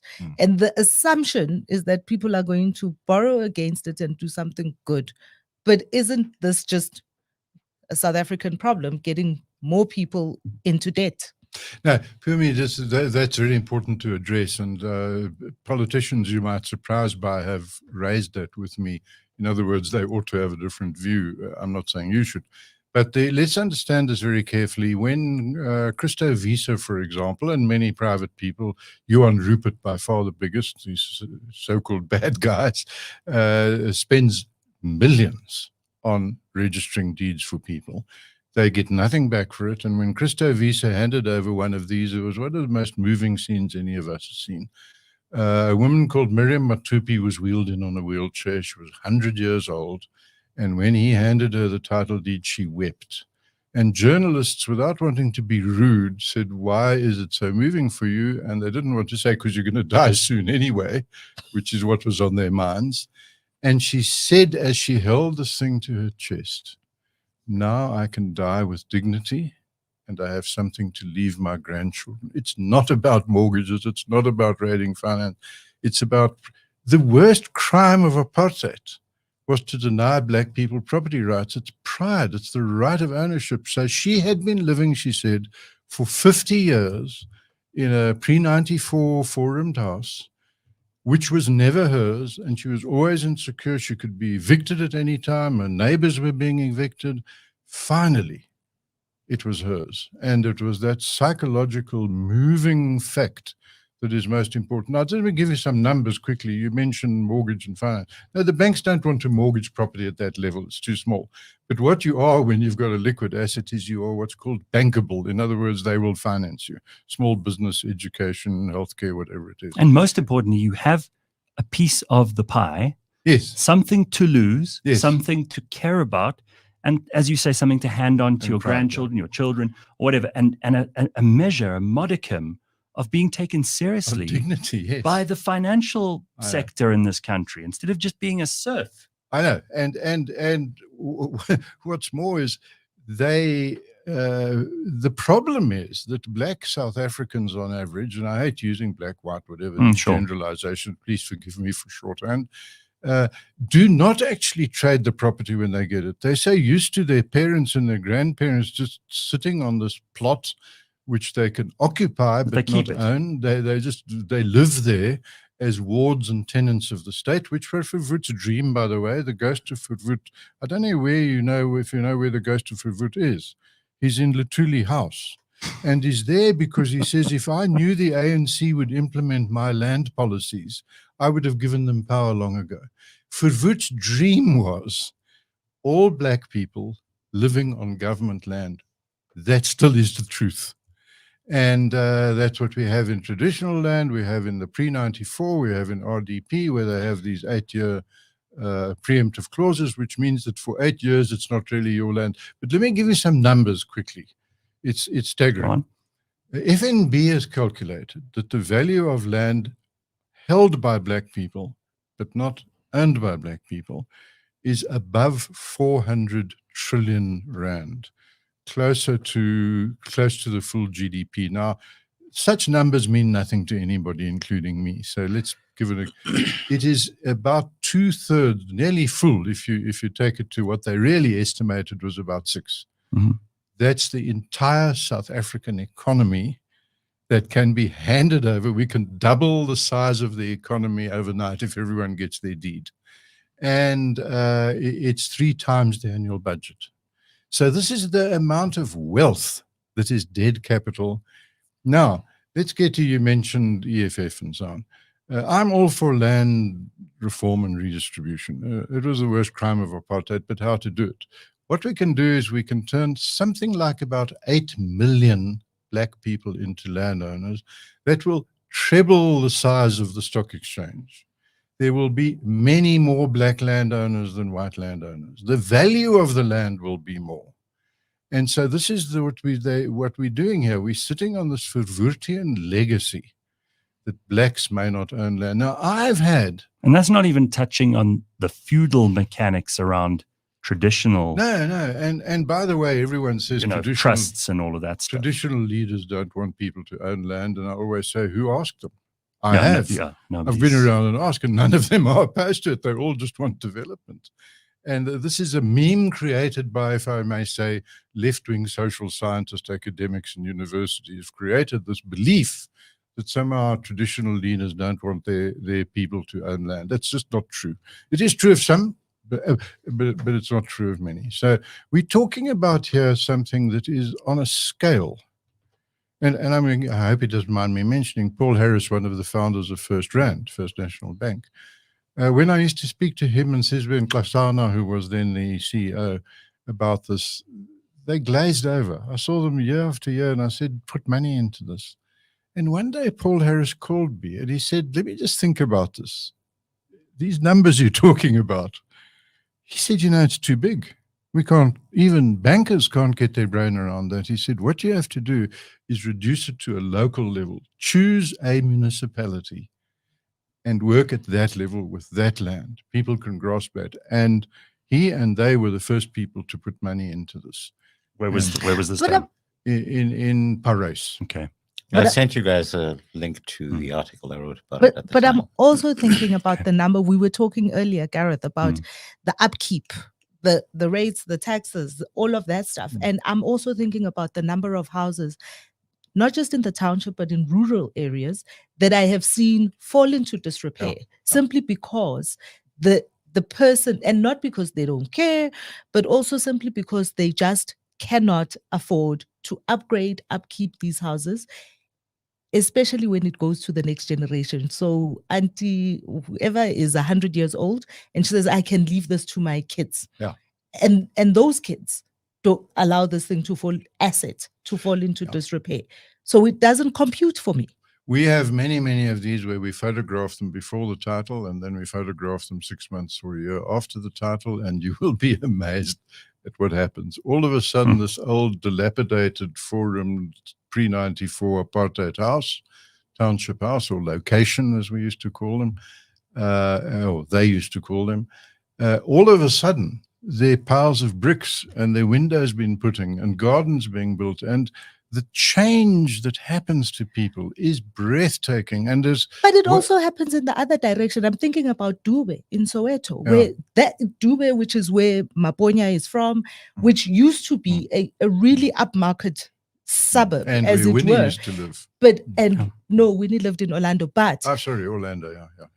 But when you go there today and see how dilapidated those houses are and how they've fallen into disrepair. Shocking. So that's what I'm saying really doesn't compute. Or my aunt in Clones, in a village out near Dundee. Yeah, but they don't have a title deed. But they do. No, in they Dube don't. They do. That's a scam. In Dube they do. No, let me be clear. When people say they have title deeds, I say, show me one. And I've been shown many of these so-called title deeds. They are never kosher. They're issuing them in Alex now, 1,000 title deeds. But if you look at it, and I've had it checked by I'm a conveyancer historically, but I've checked by others.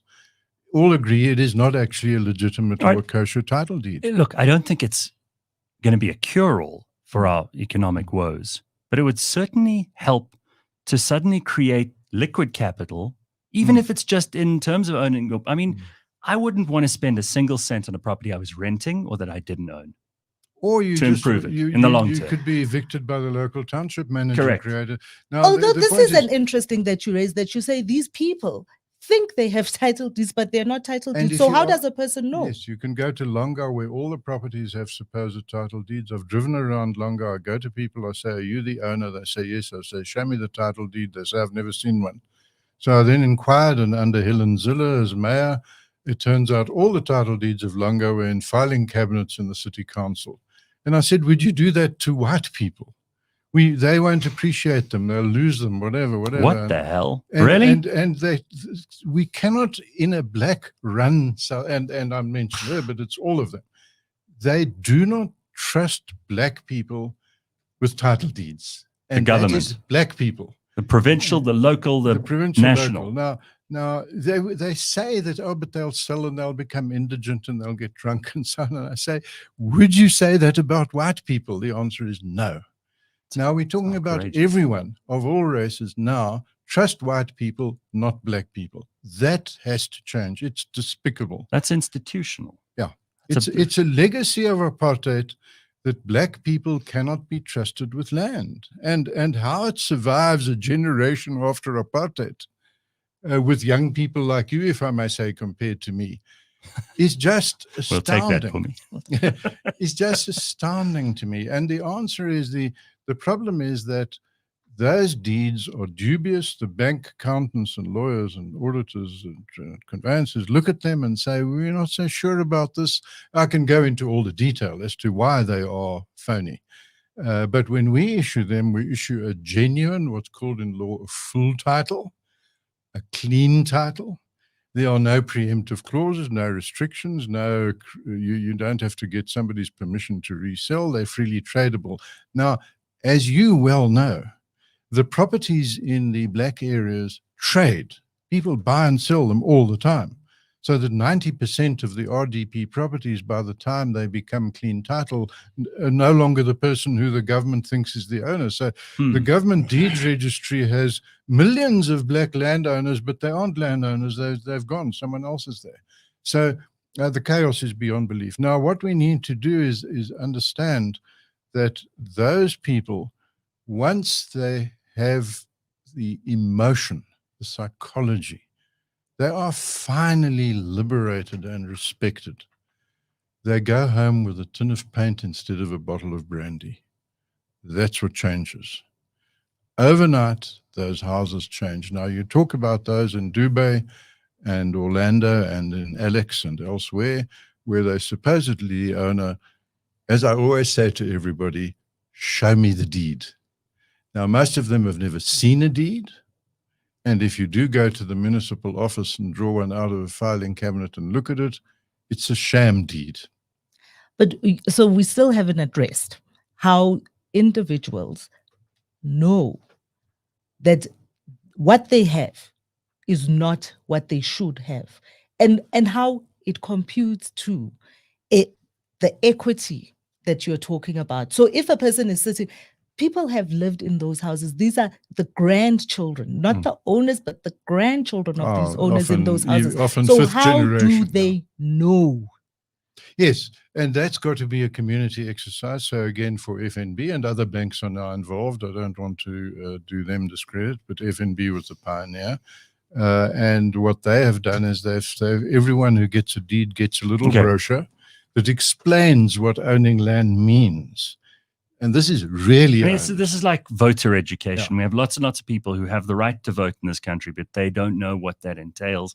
They don't know about all the other democratic processes that they could participate in. That's this is something we go on about all the time. So there has to be... So we need to do some education. Rudimentary education, not a lot. So I'm sorry to draw this to... What are the implications of owning? People need to know that. I'm sorry to draw this to a close, but we've got quite a lot of things we can get into today. Among them, things that are happening right now, other things that you've got some ideas you could share with us about solving our three biggest problems, which are inequality, poverty, unemployment. We'll talk about that in a minute. But I'm going to let Kanthan, who's been the most quiet for, this is a rare occasion when Kanthan's absolutely chup still. Well, this is kind of like unscrambling an omelet. Go on. What do you want to bring up this morning? Well, there are all of the things that Phumi was raising, and they're actually valid things. So, to put this in perspective, the biggest single chapter that I've got in my book that's coming out shortly is addressing very specifically this problem of land distribution, land ownership, and all of the stuff that goes with it.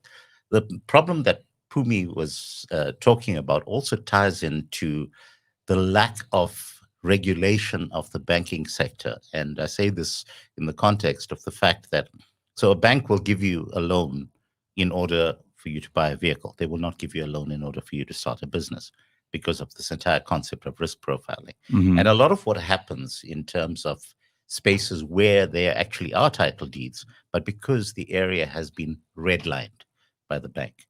Okay, and what happens in that particular case is that the bank says that this area is actually too risky, potentially risky. So in other words, if you end up selling, if we need to foreclose and sell the property, we're not going to get our money back. So we are not going to then lend you money. And the problem with that is that there's a ripple effect, because once an area is redlined, it means that people have no incentive to actually improve the properties in those areas. And more often than not, the first people who are going to move into those areas are people who are trying to upgrade from shacks. Or people from foreign countries who are coming here to try and make a living. Well, they'll take whatever they can get. Yeah, they'll rent the room in the RDP So house. instead of a scenario where the banks first and foremost, should be assessing your loans on your ability to pay based on where your current source of employment happens to be. That needs to be the most crucial thing that happens. But banks don't do that, because they end up trying to create... I never thought I'd hear the words, we need more regulation. No, absolutely. From you. No, we absolutely need regulation of the financial sector. I'm taking a look at figures from yesterday, a breakdown of our 6.6 trillion rand economy. The financial sector is the single biggest sector. It's 1.39 trillion. Now, the problem that our financial sector has, the problem that we have with our financial sector, is that our financial sector is actually not adding value to the economy. Okay, let's be very clear about the financial sector doesn't create jobs. The financial sector is extractive. What they are doing is they are taking a percentage of every transaction that happens in the country. So every time you swipe a credit card, it's fundamentally a tax. And now the problem that we've got is, now that you've got new entrants into the field, and a shameless plug for Michael Jordan here, who's actually been, just showing how phony the entire financial sector has been, because of the fact that he's able to completely slash the transactional cost of banking and still run a profitable business. And that means that more and more people are going to be moving into that business model. So you're seeing the likes of Time Bank as another example. And that means that the bottom is going to continue to fall out of that, that financial sector. So, there's going to be an overall reduction in our GDP as a direct result of that. So all of these pieces, Phumi, they come together. So the title deeds is a crucial piece of the puzzle. But then actually putting pressure on the financial services sector to actually be more equitable in the way in which money is actually made available to the masses. Because the rate of default, I must tell you, if you look at studies around the world, the rate of default among poor people is no worse than the rate of default among rich people. But the profit margins on poor people right now are significantly higher, which goes back to these guys, telcos. Okay, why is it that I pay a lower call per minute, even though I'm getting my airtime on credit, than a person who pays cash up front? Yeah. So yeah, there are all of these bits and pieces that kind of come together. The short answer of how you're fixing the economy. No. I don't want us to be in a rabbit hole around this, because the thing for me is, and whether we're talking about properties in Adam's Mission, for instance, where people are not getting loans to build those houses. People are taking 5-7 years to build enormous houses on those stands. They own the land. They have they have access to these, and then they've built these houses, and they have because banks will not allow the next person to buy that house with a loan for R1 million, even though that is what it is worth. So we'll be in a rabbit hole for it. Just on this, I'm not here to defend the banks, but I do want everyone to understand that the banks are not lending their money. Banks are actually not rich. It's the depositors' money they're lending. So if you want them to be more liberal and more generous, remember that what you're saying is they must be more generous with some laborer who has a deposit account. Correct. And so be careful. All I'm saying is be mindful of the fact that banks are actually, firstly, the people who control them have a very small percentage of the share. The shareholders have a very small percentage of the wealth. And I'm not denying what Kanthan says at all. I'm simply saying beware that, remember, when a bank lends money, they're lending your money, not their money. So we'd rather have them being careful in that respect. Because we've seen what happens when they default. You have to have the banks being mindful, or all of us being mindful, of the fact that the majority of money they have is the money of the poor. It's the peasant farmer, it's the informal trader, it's the taxi operator. These are the people who make deposits, and the rich borrow. And this is so how the people who are on the side of borrowing are the privileged ones. And you, obviously, when you borrow, you want cheap money. But bearing in mind whose money you're borrowing, and you're borrowing the money of poor people. And this is why those CEOs make hundreds of millions a year. You wanted to talk about, and we didn't get to this in the first hour of the show, but Phumi said she checked yesterday, 122.4 million rand for the CEO of Woolworths.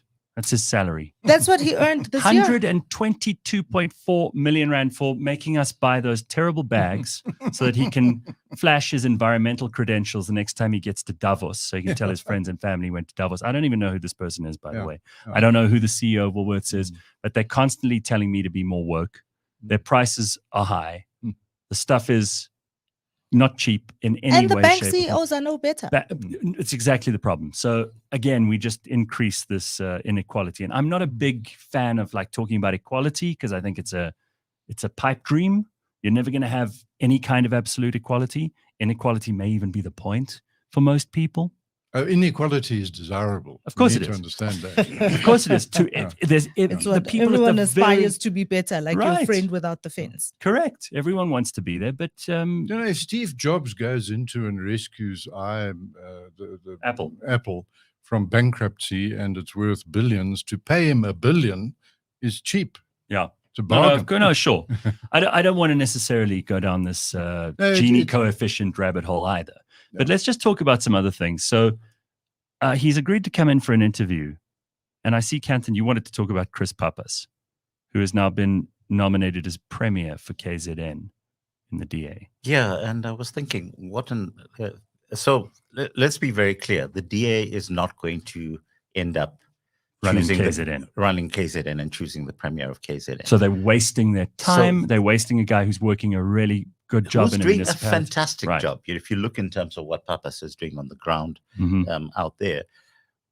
all you are saying to the voters is that we are so short of talent to put forward that we have to take the one guy who's actually in all of KZN proven that he can make things work on a very small level. And instead of building on that base and waiting until the next election, the next municipal election, at which point they can say, look, Pappas has turned around Ngeni municipality. Let's now put him in to run eThekwini. Yeah. Or like, how about a second term? Would that be so bad? He's young. Yeah. He's young. But eThekwini is, so there is a strong possibility that the DA can take the municipality because there's enough of a groundswell among ratepayers in Durban for them to actually force the ANC out in that scenario. But this entire idea of just taking the same people and trotting them out over and over again instead of developing new talent, it does show that there's a it's a huge point of frustration. But we do also have a system, a political system that really is built around superstars, right? It's whether it's Julius Malema, whether it's Cyril Ramaphosa, whether it's Musi Maimane, what we have is we have almost all the political parties are a cult of personality in one way or another. And all that the DA is doing is they're following this tried and tested formula that they have. They say, we've got a superstar here, and because we have the superstar, we're going to put him here, and he's going to be the superstar in this environment, and they hope that it will pull voters. This is happening in America too. I mean, a guy can run a state really well, and then they say, well, we've got to make him our presidential candidate. Maybe it's not the right thing. Listen, I want to beg your indulgence. I'm going to break rules this morning because we can, right? We can do whatever we want on this show. I want to add 15 minutes to this, if you don't mind, to get to the international stuff. So after 8, we're going to do an extra 15 minutes. That's Is that fine. okay? Right, good. So let's just stick to South Africa for a little bit. Don't we love on radio? We can do whatever we like. Someone said, I have heard this Leon Louw. It's easy for him to say this, but what does he say about all the money that's been stolen? Someone said. So Leon, defend yourself there. I mean, you have been very vocal about what BEE has done to the country, what Eskom and parastatals have done to the country. Have your moment on the soapbox about that so that people don't think you're a one-trick pony because they've heard you for the first time this morning. Go on. Yes. Well, let's start off. What have they's done to the country? I'm not binary. These things are not white or black, to use the South African awkward cliche. I wish there were a better way of saying well, that. Also, if you say you're not binary these days, that could mean we don't know whether it's a man or a woman. So. Yes. All right, but go on. But the BEE. point is, let's see. BEE. I think any decent human being wants transformation, racial transformation. We want to see a progressive system that includes more people. Now, I had a phone call yesterday from an American industrialist who's invested in South Africa. I don't have his permission to mention his company. And he said he's selling his company. Why is he selling it? Because he supplies heavy equipment to the mining companies, and particularly, and I don't think I need to be shy about this, Sasol. And what happens is that he has to sell to them through an intermediary, a BEE intermediary. And as he says, the person's only qualification is skin color. They do nothing else. They rake off something like 20 or 30%. They live in... Add no value. Add no value. They have no value. And they're politically connected. That's why they get the all deal. All they have is color. And he said this is ridiculous. He's not willing to run a business. So he, who's been a big investor in South Africa, is leaving. Put off. South Africa. And he says, I can't run a business like this. And he's making money, but he says this is just disgusting. It's easier to make it somewhere else. Ethically, he will not do it. And and it's also more ethical elsewhere. So this is the sort of thing now, BEE is very important. Black economic empowerment. When I say that 8 million black people should get households, that's BEE. That's black economic empowerment. When I say that the government should remove all the laws that protect big, mostly white businesses against small, mostly black businesses, formal, informal, for whom I work. For example, the Joburg City Council chased 7,000 informal traders off the streets in 2014. You might recall that there was a constitutional court order telling the council to let them back onto the streets. But what you won't know is who was behind it. And the answer was me. In other words, I went to court It was the first time ever the Constitutional Court has had a summary hearing, no pleadings, no anything, had the hearing instantly, didn't go via the High Court, and within a month it issued a unanimous decision. The council had to let 7,000 informal traders back onto the streets. But they're still victimizing them. Of course they are. They chase them with dogs and horses and cats. And there was one that I dealt with in Yeovil who had her finger pulled off. Her finger was ripped off when they grabbed her basket of fruit and pulled it away. This is the kind of cruelty and inhumanity. Now, the point is... These are the same people who tell us that the economy needs more regulation, and that regulation favors big business. Yeah, of course. Right. Big business can cope with regulation, small business can't. So and it's actually made to protect big business. Correct. Because they're in the way cahoots. that and they lobby is and they made know to how protect do the it. big business. Yeah, absolutely. And they got a team of lawyers who fulfill all if this stupid condition. If you want economic empowerment and liberation and transformation, start by stopping. Stop the oppression. Stop the restriction. Get rid of this legacy of apartheid. Just be careful. You carry on talking like this, they'll call you a left-winger. Yes. And on this, I'm radical left-wing. Okay. Yeah. The legacy of apartheid, every town and village has a market street. Mm-hmm. If you say why, well, the answer is there used to be a market. What is it now? It's a park and a church and others. Or a shopping center. Toilets. And now what happened is that those markets were black people, pre-apartheid, trading, rising, buying shops, doing well, farming. They were all shut down.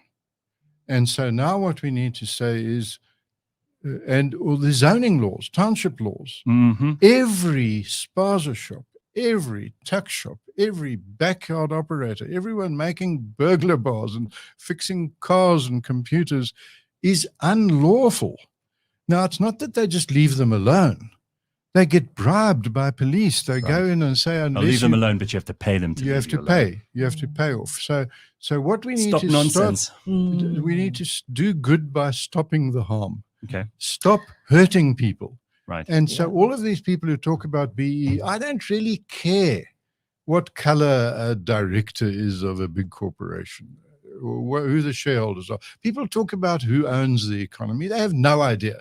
There's no data on it. It's a big lie. It's a fib. When they say 80% of the land belongs to us, 70% or whatever, no one has the slightest idea who the land belongs to. It is nonsense what they're talking about. We don't have a there's a registry. No, we have. But I think that we have no clue. I think there's no way of knowing who owns a farm. No way of knowing. What if do you they mean? drive past and it looks good, they assume it's white, which is a very racist lot of nonsense. But nonetheless, that's it. These are registered in the names of companies in the deeds registry, and they don't have race. So all of these numbers, and if somebody says 80% of the land, Gareth, what do they mean? 80% by area? That means the Kalahari or economic value. The Kalahari is worth the same as Houghton? No. Okay. So area, which is the implication, is meaningless. It's a stupid number. So do they mean by value? No, they don't. Nobody's ever done that calculation, I can assure you. This is something I know about. So do they mean by use? Is it agriculture, residential? No, it's also very difficult to ascertain. So there's, in everybody's mind, it's farms. Mm-hmm. Now, farms are what? 5% of the GDP? It's nothing. All the land in farms, all the value of all the farms put together is less than the cost overrun at Medupi. So in other words, it's nothing in the economy. So this is all psychology. If you want the actual numbers. It's persistent. I mean, it comes up every time we need an issue to get the politicians to fire people up. They talk about this stuff. So what you do is you stop harming. You remove all the controls and restrictions on the zoning laws and the building codes. So when people, low-income people, build a house, they don't have some building inspector saying, but you don't have a ceiling. And you don't have the ceiling height ratio is wrong. And you don't have the right type of bricks and so on. You want to say... But fortunately, Leon, that's happening already.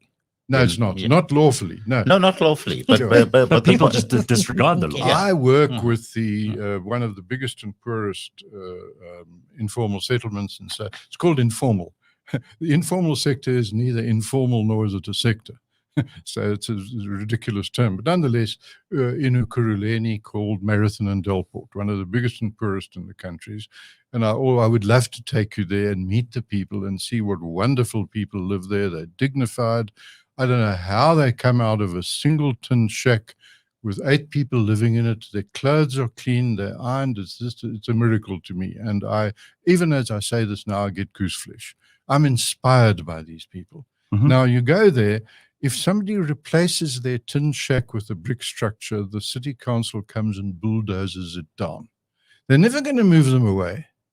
In other words, what they're saying is it is a criminal offense to improve your own living standards if you're poor. If you're a black person living in Marathon or any other of the 4,000 informal settlements in South Africa, if you improve your own quality of life, it is a criminal offense to do so. And they will bulldoze it down. Now, this is being done now by councils run by the IFP, the ANC, the DA, in the new South Africa. That's why I say the ghost of Verwoerd had no idea that things would ever be so good. Well, but we were talking about BEE and the fact that BEE protects large white businesses much more. I mean, we have a business and we're not even a level 1 and we're black people. Because they're lawyers. Never mind the fact that we have to go to somebody to verify that we're actually black people. Then all of those things. And how do they do it? There's no race classification. So it's all a racist farce. And I always find it fascinating that nobody talks about the fact that the concept of BE came out of a think tank, the Brenthurst Foundation. Mm-hmm. Mm-hmm. And was initially penned by Nikki Oppenheimer. Mm-hmm. But, it's these one are things, of those things we that just, we don't accept so much of this stuff is the point, right? And when we actually dig just a little bit deeper, we find out that these are actually problems that could be solved if people knew about them, A, and Gary, B, there was political... Gareth, the obsession with what happens to a few hundred people, maybe 1,000, at the upper level. People we should be talking about 60 million people, of course, who are down there being told they may not build a house, they may not run a business, they may not employ themselves. This is, if we could get to think of black economic empowerment as black people on average in South Africa, not a few billion. I don't care about the billionaires. By the way, the owners, the income of the person of Woolworths is irrelevant to me. It doesn't excite me at all. What excites me... It should enrage us all. Why? Excites... I'm not a shareholder in Woolworths. I don't shop at Woolworths. Frankly, I don't But care. when you're paying 100 rands for 18 eggs... Well, why are you shopping at Woolworths? Go somewhere else. Go somewhere else. But this is Woolies. across. It's not just Woolworths. Because if you look at the earning of Checkers and their CEO, and we were talking about Sean Summers, who's coming back to Pick n Pay after all these years, all of that. Phumi, why do you care about them? Why don't you No, care I about don't the care millions about of them. people? I care about the millions of people millions living in who villages cannot afford the food because they have to make this completely absurd profits that the CEOs can be paid like this. The problem is that when they produce their own food as peasant farmers or backyard operators or agribusinesses in townships where they grow stuff, they are banned. They are confiscated. So we're talking about the price of eggs. What did you say? What did you say eggs cost now at Woolworths? Yeah, 97 rand. Okay, and apparently there's a bit of an egg shortage on at the moment. There is, yes, because of there was a bird flu. It's quite a scramble. All right, quickly. I do want us to get onto the international stuff in a second. You also had comments about the NHI, which I always think are valuable because there are suddenly a bunch of bills that they're trying to pass in desperation. We all know that this is because the ANC itself is nervous about what might happen in the election next year. Sure. So they're trying to get some wish list bills to pass. Are you concerned about the NHI and why? And can you tell us succinctly what you think of things like these parastatals, which are being now, Pravin has this idea of putting them all into one big Do not talk to me about Pravin. Yeah, that somehow you rearrange the deck chairs on the Titanic and it will float. Yeah. I mean, that's just ridiculous. And that we should consider somebody who's over 60 as the CEO of. So let's get Let's go. NHI. I NHI wonder Over 60. Who do you think he's talking about? Yeah. Well, firstly, NHI needs to be understood. It's called National Health Insurance, but it's the opposite of insurance. It's the prohibition of insurance. Mm. You may not give health insurance in South Africa. It's banned. Now, people don't understand that. It's prohibited. Right. What we do have is we have medical schemes, which are sort of, okay, that's a kind of insurance, that's fine. But ordinary insurance, apart from the few policies that are allowed under the benefit schemes, is prohibited. So what we need is national health insurance, where the government pays the premiums for the indigent to get insured. At the moment, this NHI idea is that the government will itself become a single provider and a single payer. In other words, to do to health what we have with Eskom. This is Okay. Eskom applied to health. I think that is a very strong argument. Do we need to gild the lily? No, it is. The minute you bring up Eskom, people suddenly get it. Yeah. Okay. So to want to convert health, which works well, even the community hospitals and clinics. I visit one in a place called Kuruleni, where I go to a clinic, and it's fine. Run by the government, and so many are. Mm. And it's not all bad. It's not all good. No, it depends on who the manager in every case is. And on the staff and the wonderful people working there and so on. Kanthan, So we've got interruption. NHI is national health idiocy. Okay, and it'll cost us R1 trillion we don't have. Yes, well, it depends on what you mean by it. This is the silly thing about it. We have this bill before Parliament that doesn't define what healthcare is, doesn't define what they're going to do. They're going to do something in the future that the minister will decide from day to day. And so if you add up, what does everybody consider healthcare? You, personally, Phumi, Kanthan, me. It's buying pills, painkillers, plasters. Do they include that? Well, we don't think so. Is it just maybe hospitals? a breast reduction? Breast reductions. Is it just primary care? Is it psychology? Is it what are they? Is it ambulance services?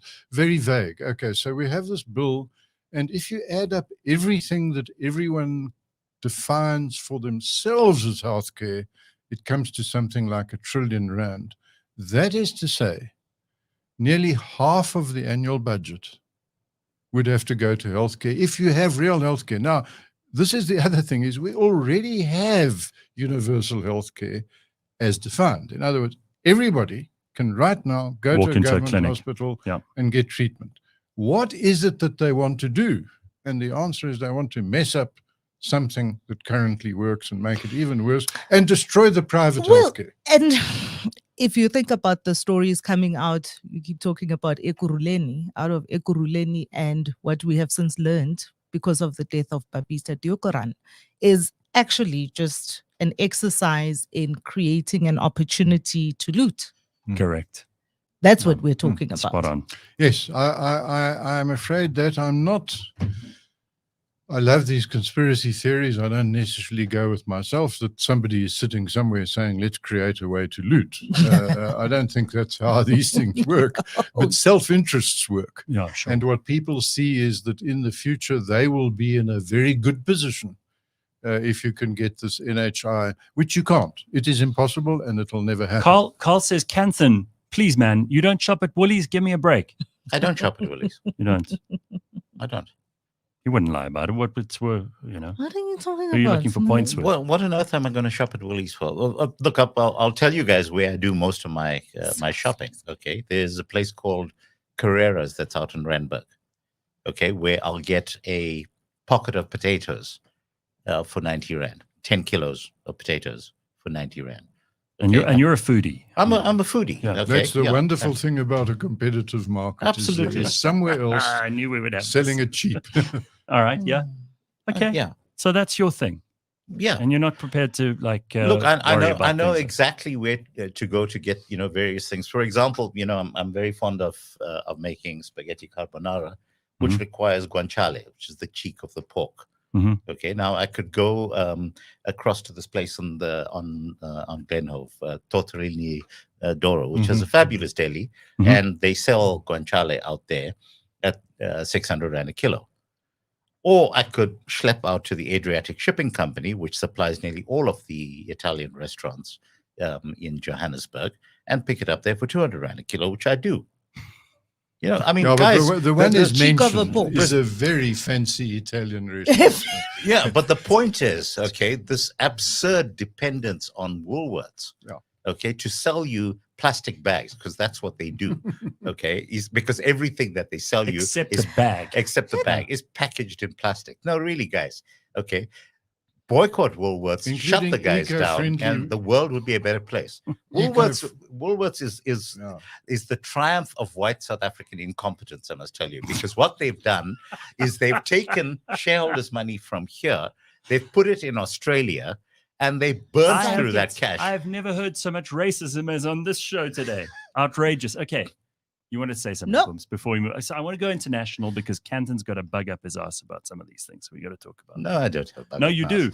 No more money for Ukraine, you say. Fantastic thing. Okay, consider this. Okay, the Speaker of the this always gets you lots of heat in the comments. The Speaker of the Canadian Parliament is out of a job. Why? Because he let a Nazi come and be because saluted. Of support for Ukraine. Right. Okay. The Speaker of the House of Representatives in the US is out of a job. Why? Because he was supporting Ukraine. He was striking a deal with the Republicans, with the Democrats behind the scenes. It's become radioactive. It has become radioactive. And wherever you go in the world right now, okay, you are seeing... let's just be clear here, Kanthan. You're not telling us this because you are pro-Russia. No. You are telling us this because this is what's happening. This is absolutely what Americans are not interested in spending any more money on securing the happiness and contentment of Vladimir Zelensky. Well, it's not just it's not just the Americans, okay? So the Hungarians have been on that for a while, okay? So you look in terms of Slovakia, the Slovak Republic has had elections, okay? The guy who has come into power came in on the basis of no more money for Ukraine, okay? And he swept to victory on that particular point. This thing has become the single most toxic sinkhole in the world for politicians. Yeah.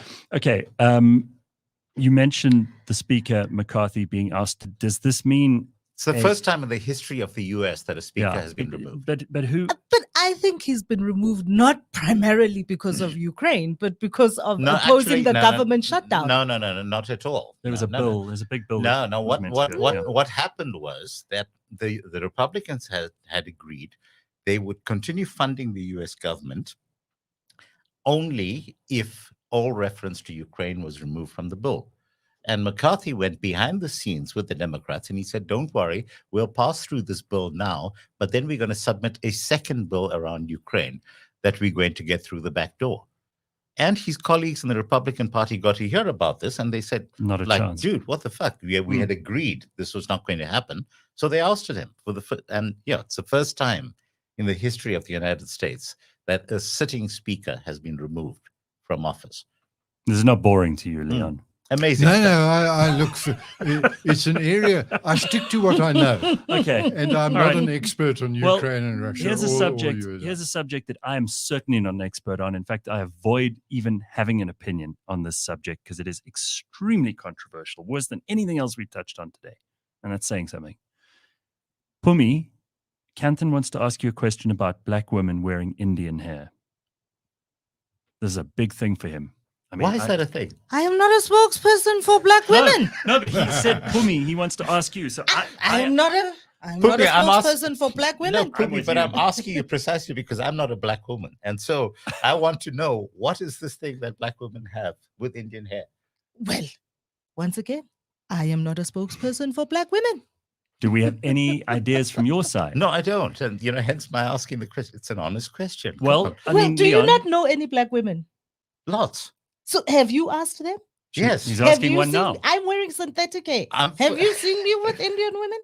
I have no idea. Let me ask Leon, is this not just an effect of a free market? Someone wants something someone else has, they're prepared to pay for it, sell it to them.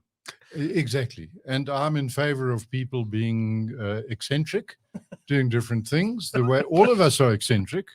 It's just in different ways and ways we wouldn't admit to on air. I mean, Kanthan, And there so are men, I'm in favor of cross-cultural, intercultural, and if black women want to have Indian hair, Indian women want to have black hair. My wife used to wear braided hair like that, like yours, and so absolutely, I think it's great. People want to pilfer each other's cultural ideas. I do think though that the economy of aesthetics. Yeah, huge business.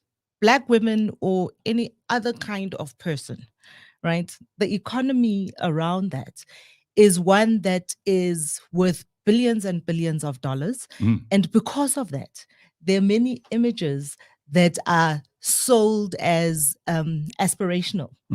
And those aspirations is what people buy into. So it happens to be Indian women's hair. The example I want to give is that there are so many men now who are flying to Turkey to get hair implants, right? I mean, it's a whole other thing. So it's in the same category. And if some Turkish guy wants to, sell his hair, or they're getting it from somewhere else, I don't know, Brazil, wherever they get the hair. I mean, it's no longer a situation where someone is being exploited for this. There's an economic transaction, which most of the time we can pretty much say is value swap. So if we can sell hair, so the next question is, if we can sell hair, why not sell other body parts as well? Well, now, is that unethical? You ask the Yakuza. I'm absolutely in favor of that too. Really, if you need a liver and someone else is prepared to sell it, so a family can live a finger. Maria, the woman whose finger was pulled off in Yeovil, some philanthropist might say, I'm going to have a finger transplant for her.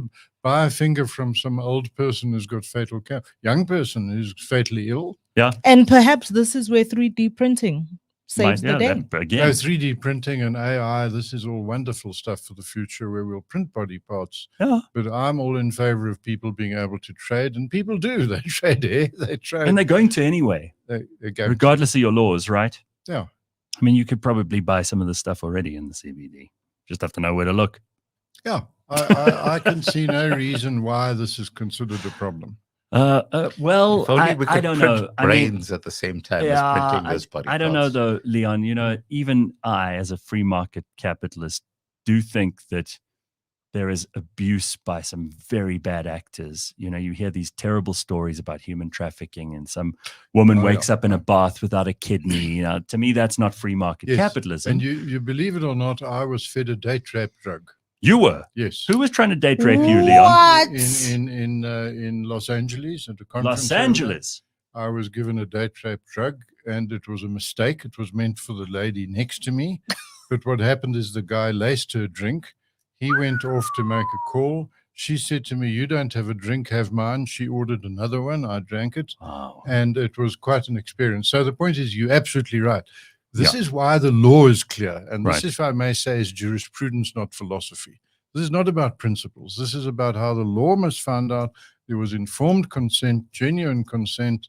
The person wasn't under undue pressure. They weren't manipulated. They weren't drugged. They weren't mentally ill. They weren't this and that.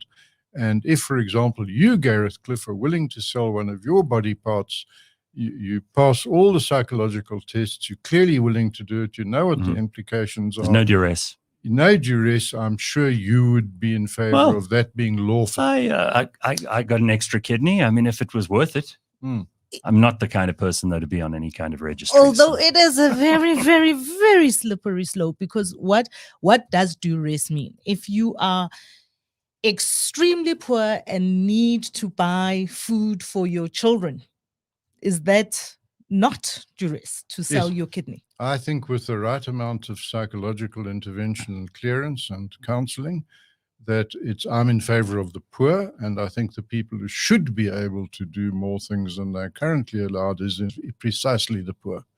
And if that's the way to get your children educated, or the way to care for your relative who has a deadly and the market will put a value on that. The rich people can do all of that. You see, I don't really and they're care currently about doing it from Ukraine. Yeah. The rich people traffic in body parts from Ukraine. The rich people don't have a problem.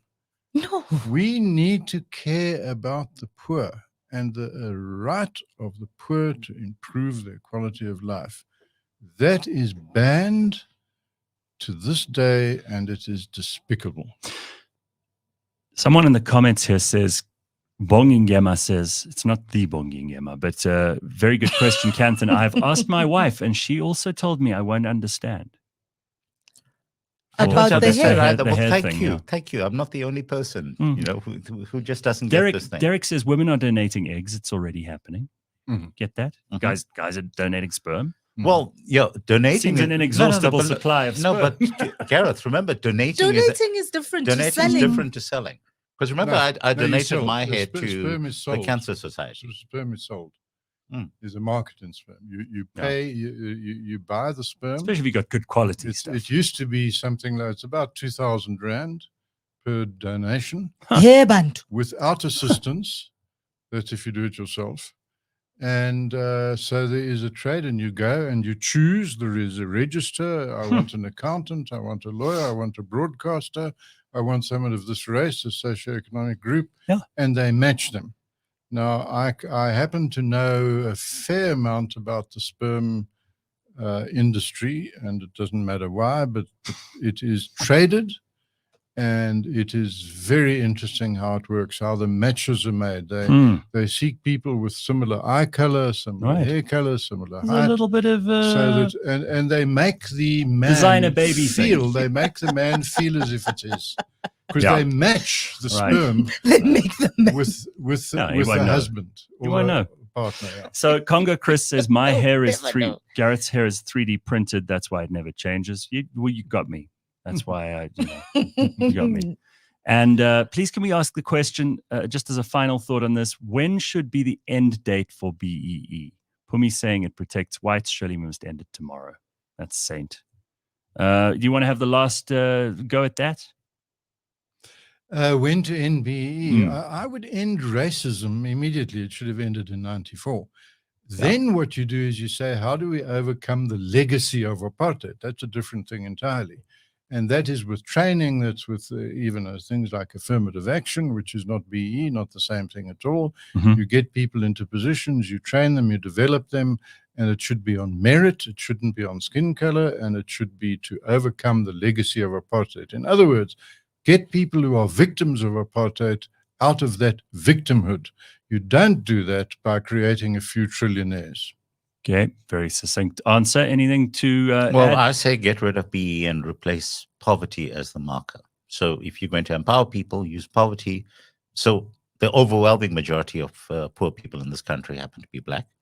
But make poverty the marker rather than race. Address poverty. Stop addressing BE. Okay. Forget it. Drop it. Anything Deal else with the poor. Uplift the poor. Generate economic I growth promised and 15 minutes. We've gone for 17. Phumi, last word. I agree. We have to eradicate poverty. We have to give opportunities to all South Africans.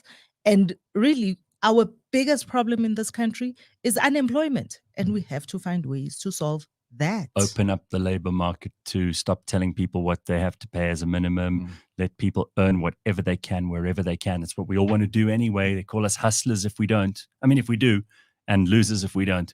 So thank you all. This has been fascinating. We've gone from like Russia, Ukraine to property ownership to hair to body parts. Selling body parts. Leon to being feed your family. Leon being date raped. I mean, no. Roofied. He wasn't. It was roofied. All right. Anyway, I mean, fascinating discussion. Leon, thanks. Always good to see you. And thanks for updating us. Of course, Leon is now with the Freedom Foundation. We can find out more about you online. And we will put all the links up on the Burning Platform podcast this morning. Kanthan's book will be out soon. Absolutely. I saw him leaning over. I thought he was going to hold up the book to say, look at my book. Like a teaser. A teaser. Let me grab it. Let's see this. A teaser from Kanthan. Just show us what he's working on here. Free advertising. And it's a very modest book. Just solve all the problems. Yeah, he's going to fix the whole country. How to fix South Africa. And anyone who's listened to the show regularly knows that he means it. Yeah. I like that. An owner's manual, how to fix South Africa. And forward by Michael Jordan, which is why you mentioned him. Good for you. No, it's not why I mentioned him. I wanted someone who was not, politically tainted. Okay, I think that's good. Well done, Kanthan. I hope it's a huge seller. Yeah, I hope so too. Frankly, if even one of the ideas gets adopted, I'm very happy to give the things away. I'll do a deal with you. You do a recall test on one of my books that you've read, and I'll do a recall test on yours. A history of the ANC South Africa belongs to us. Recall test. All right, everybody. Which I quoted about the lies surrounding Kanthan. You know what I've really enjoyed about this morning is that we haven't spent a lot of time talking about party politics. There was mention of Chris Pappas. There were some mentions of municipalities that have been run badly, but we haven't spent the whole time talking about personality politics within the parties, which is just such a dead end. And it seems like our media in this country is obsessed in an unhealthy way with that in particular. We've talked about practical stuff. I think it's really refreshing to have this conversation. Thank you all. That's all we got time for. I'm sorry. I saw a comment earlier saying we're all going to be late because the show's running late, but You could have listened to the podcast, but we're glad you stayed for the whole thing. You still can. Thanks, everybody. We'll see you tomorrow.